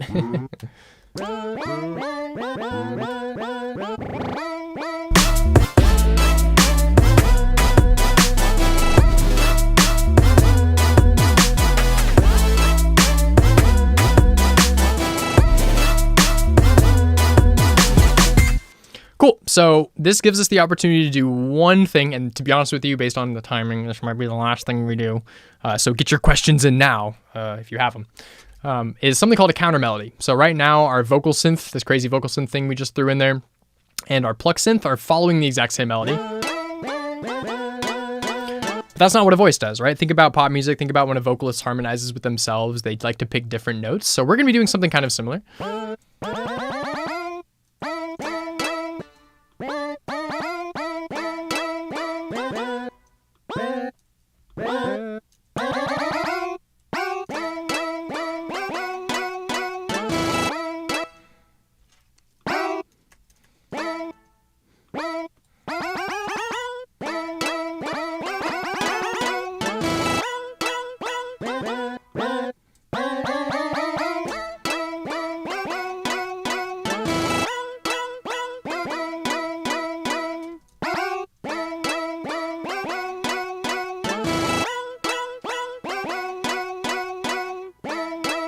And that's going to help that just kind of become a little bit more of the main melody, right? Now we're harmonizing with the melody. Makes a lot more sense. So I'm going to play through this, and as I do, I'm just going to make little EQ tweaks. I'm not going to talk about it because I'm going to be letting the song play, but I'm just going to try and make it sound a little bit better with some of the audio processing. We weren't really talking about audio effects or anything during this demonstration, and so bear in mind that that's just not really been part of the conversation. But you might see me do a little bit of that as I go back through here and demonstrate what we've come up with. Okay, everything's looking pretty good. All right, I'm gonna play through it now. Oh, actually, also, I mentioned we have this intro thing, and I said maybe we can set this up to work well with a melody. Let's see what our melody sounds like over this chord progression.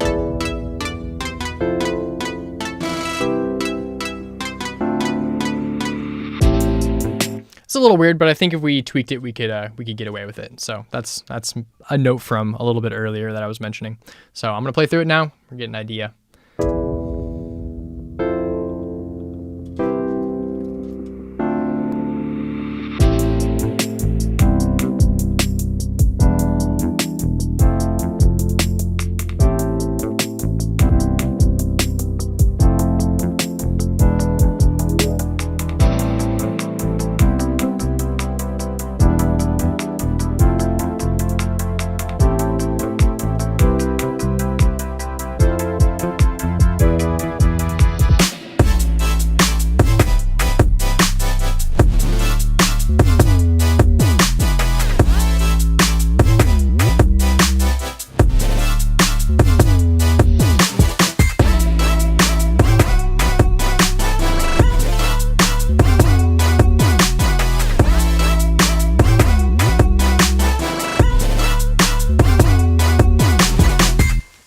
Okay, so especially because this is like a weird recording of my voice, the counter melody absolutely didn't work. I think the notes would have probably worked if I used a better instrument, but we'll just swap that back to what it was before for our own sake.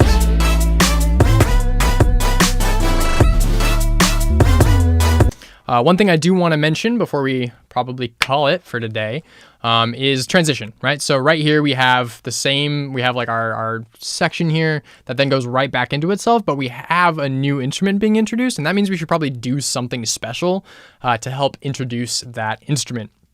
And so what I'm going to do here is actually cut everything out until that second snare comes back around, and we're going to let the melody there just kind of breathe on its own.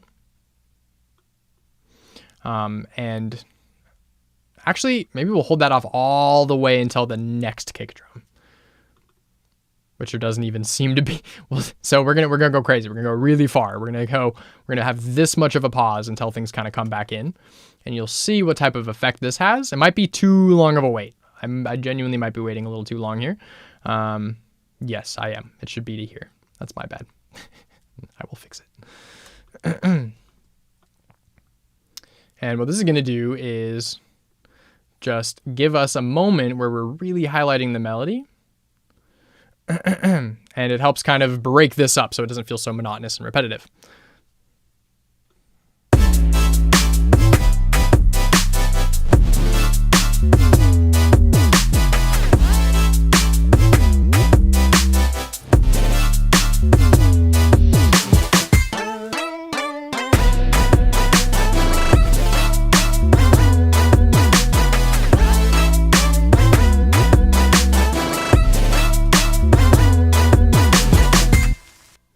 So there you go.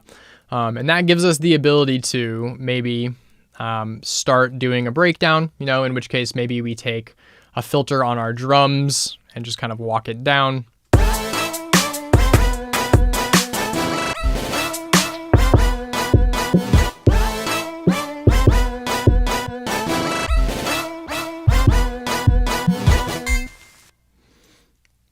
And then that will transition us, no problem, back into our verse and build-up. Now I'm going to copy these in here to give you an example, but we should be adding variation to this now. We don't want to just repeat this exact same part over and over and over again, because that's definitely going to give listeners the wrong idea of what we're going for here.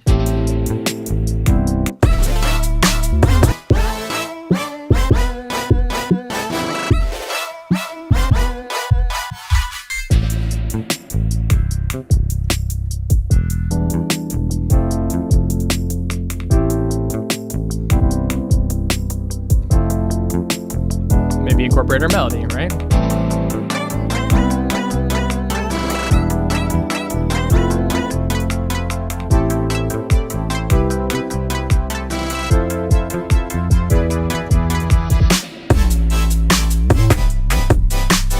And so even though I need to add variation to these parts, having them down on the board is really helpful, right? Having these parts in Ableton really gives you something to go in and work on. It's like, oh, okay, I like this drop. I'm doing it twice. I know I need to go and add some adjustments to the second time that this comes around so that I can keep the song fresh, keep it varied. So yeah, I think actually that's for the most part where I want to leave you guys. Again, this is my very first stream ever, so thank you for bearing with me here and chatting with me in the chat. I'm sure I'll be seeing a lot more of you guys in the future. I would like to make this project file available, so I don't know. I'll sort that out with Thomas. I don't know how they, I'll sort that out with our 343 guys to make sure I know how to get something to you the best. But I do want to make this available, right? So I'll sort that out. We'll get you guys a link somehow, so look out for that if you're curious. Bear in mind that I'm going to be freezing and flattening anything that's not Ableton related. So for example, this acoustic bass sound is going to be turned into audio because not all of you guys are going to have access to this. Otherwise, everything else I use is all Ableton standard native things. What I will do, however, is include the MIDI, which means that when I send this to you, you'll receive a piece of audio like this, and then directly underneath it will be a blank MIDI track showing you the MIDI that we made to account for that. So other than that, in my electric piano, you guys should have access to all of this, assuming you have the full version of Ableton. Yeah, it's looking good. So I'll just do this as well.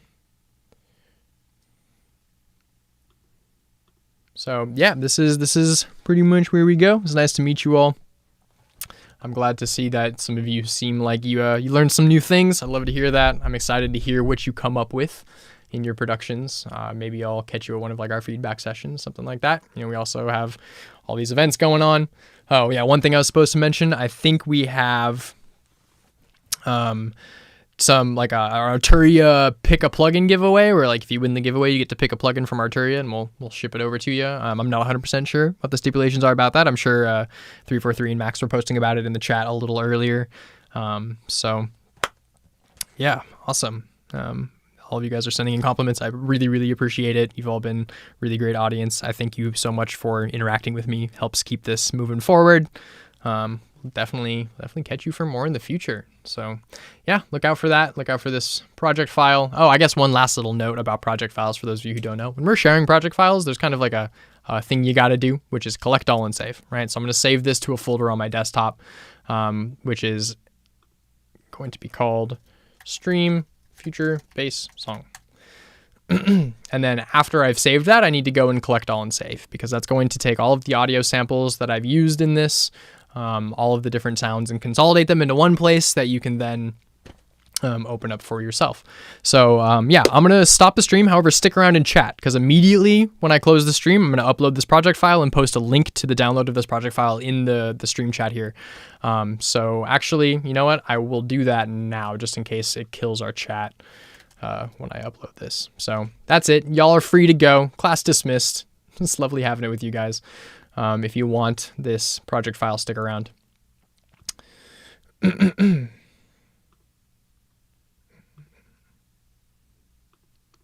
also still good to answer questions if you have any while I'm up.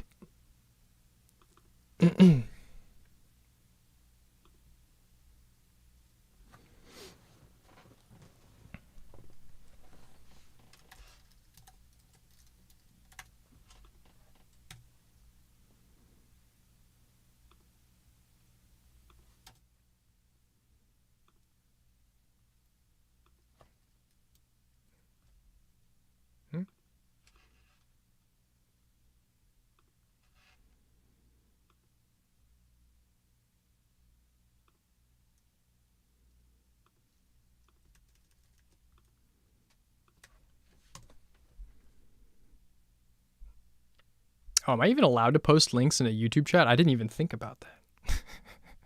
Is YouTube going to strike me from being able to do that? Yeah, it totally cycled my link out. It didn't let me do it. Oh, that's terrible. I teach pretty much all of the different classes here at 343. Ableton production is kind of the main one. Wow.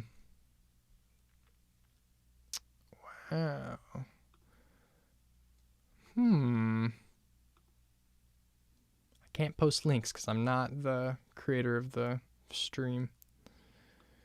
Interesting. Okay, well, here's what I'm going to do.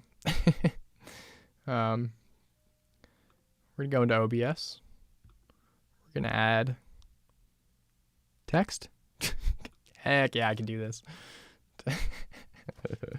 This is so silly. I mean, this is for the dedicated crew who really wants this download. There you go. You can analog style type in this link to download the project file.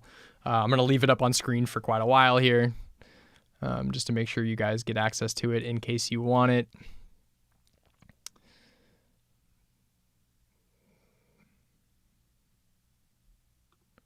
Can I give this like a black background maybe?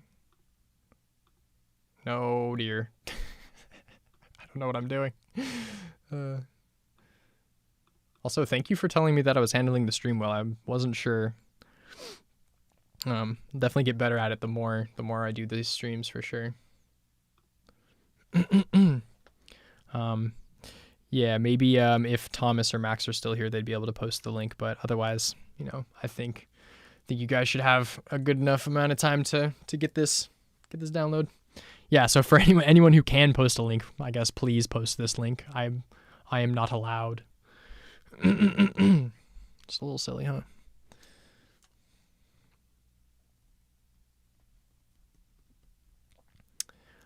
Well, regardless, y'all can hit me up on Instagram. It's just at Icarus Moth. If you really want this download and you didn't get a chance to get it from my link here, just shoot me a DM. You know, we'll link. I'll send you emails. You know, I'll share music. It's cool. Make friends. Oh yeah, I was saying Simple Sam says I could probably post if I put spaces. I was thinking about trying that. Let's see if I can do it.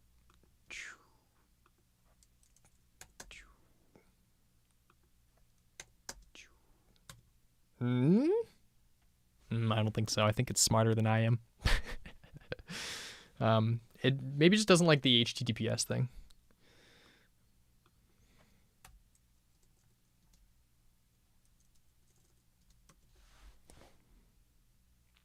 Yeah, I give up. I've tried it a bunch of different ways. Okay, cool guys. Well, I'm going to assume that if you really wanted this project file, you've got it by now. If not, again, just send comments on the video, or the re-upload of the video, or shoot us an email. I'd be happy to send it over for you. But I'm gonna close it here. So thank you all. It's been lovely. I will see you next Thursday.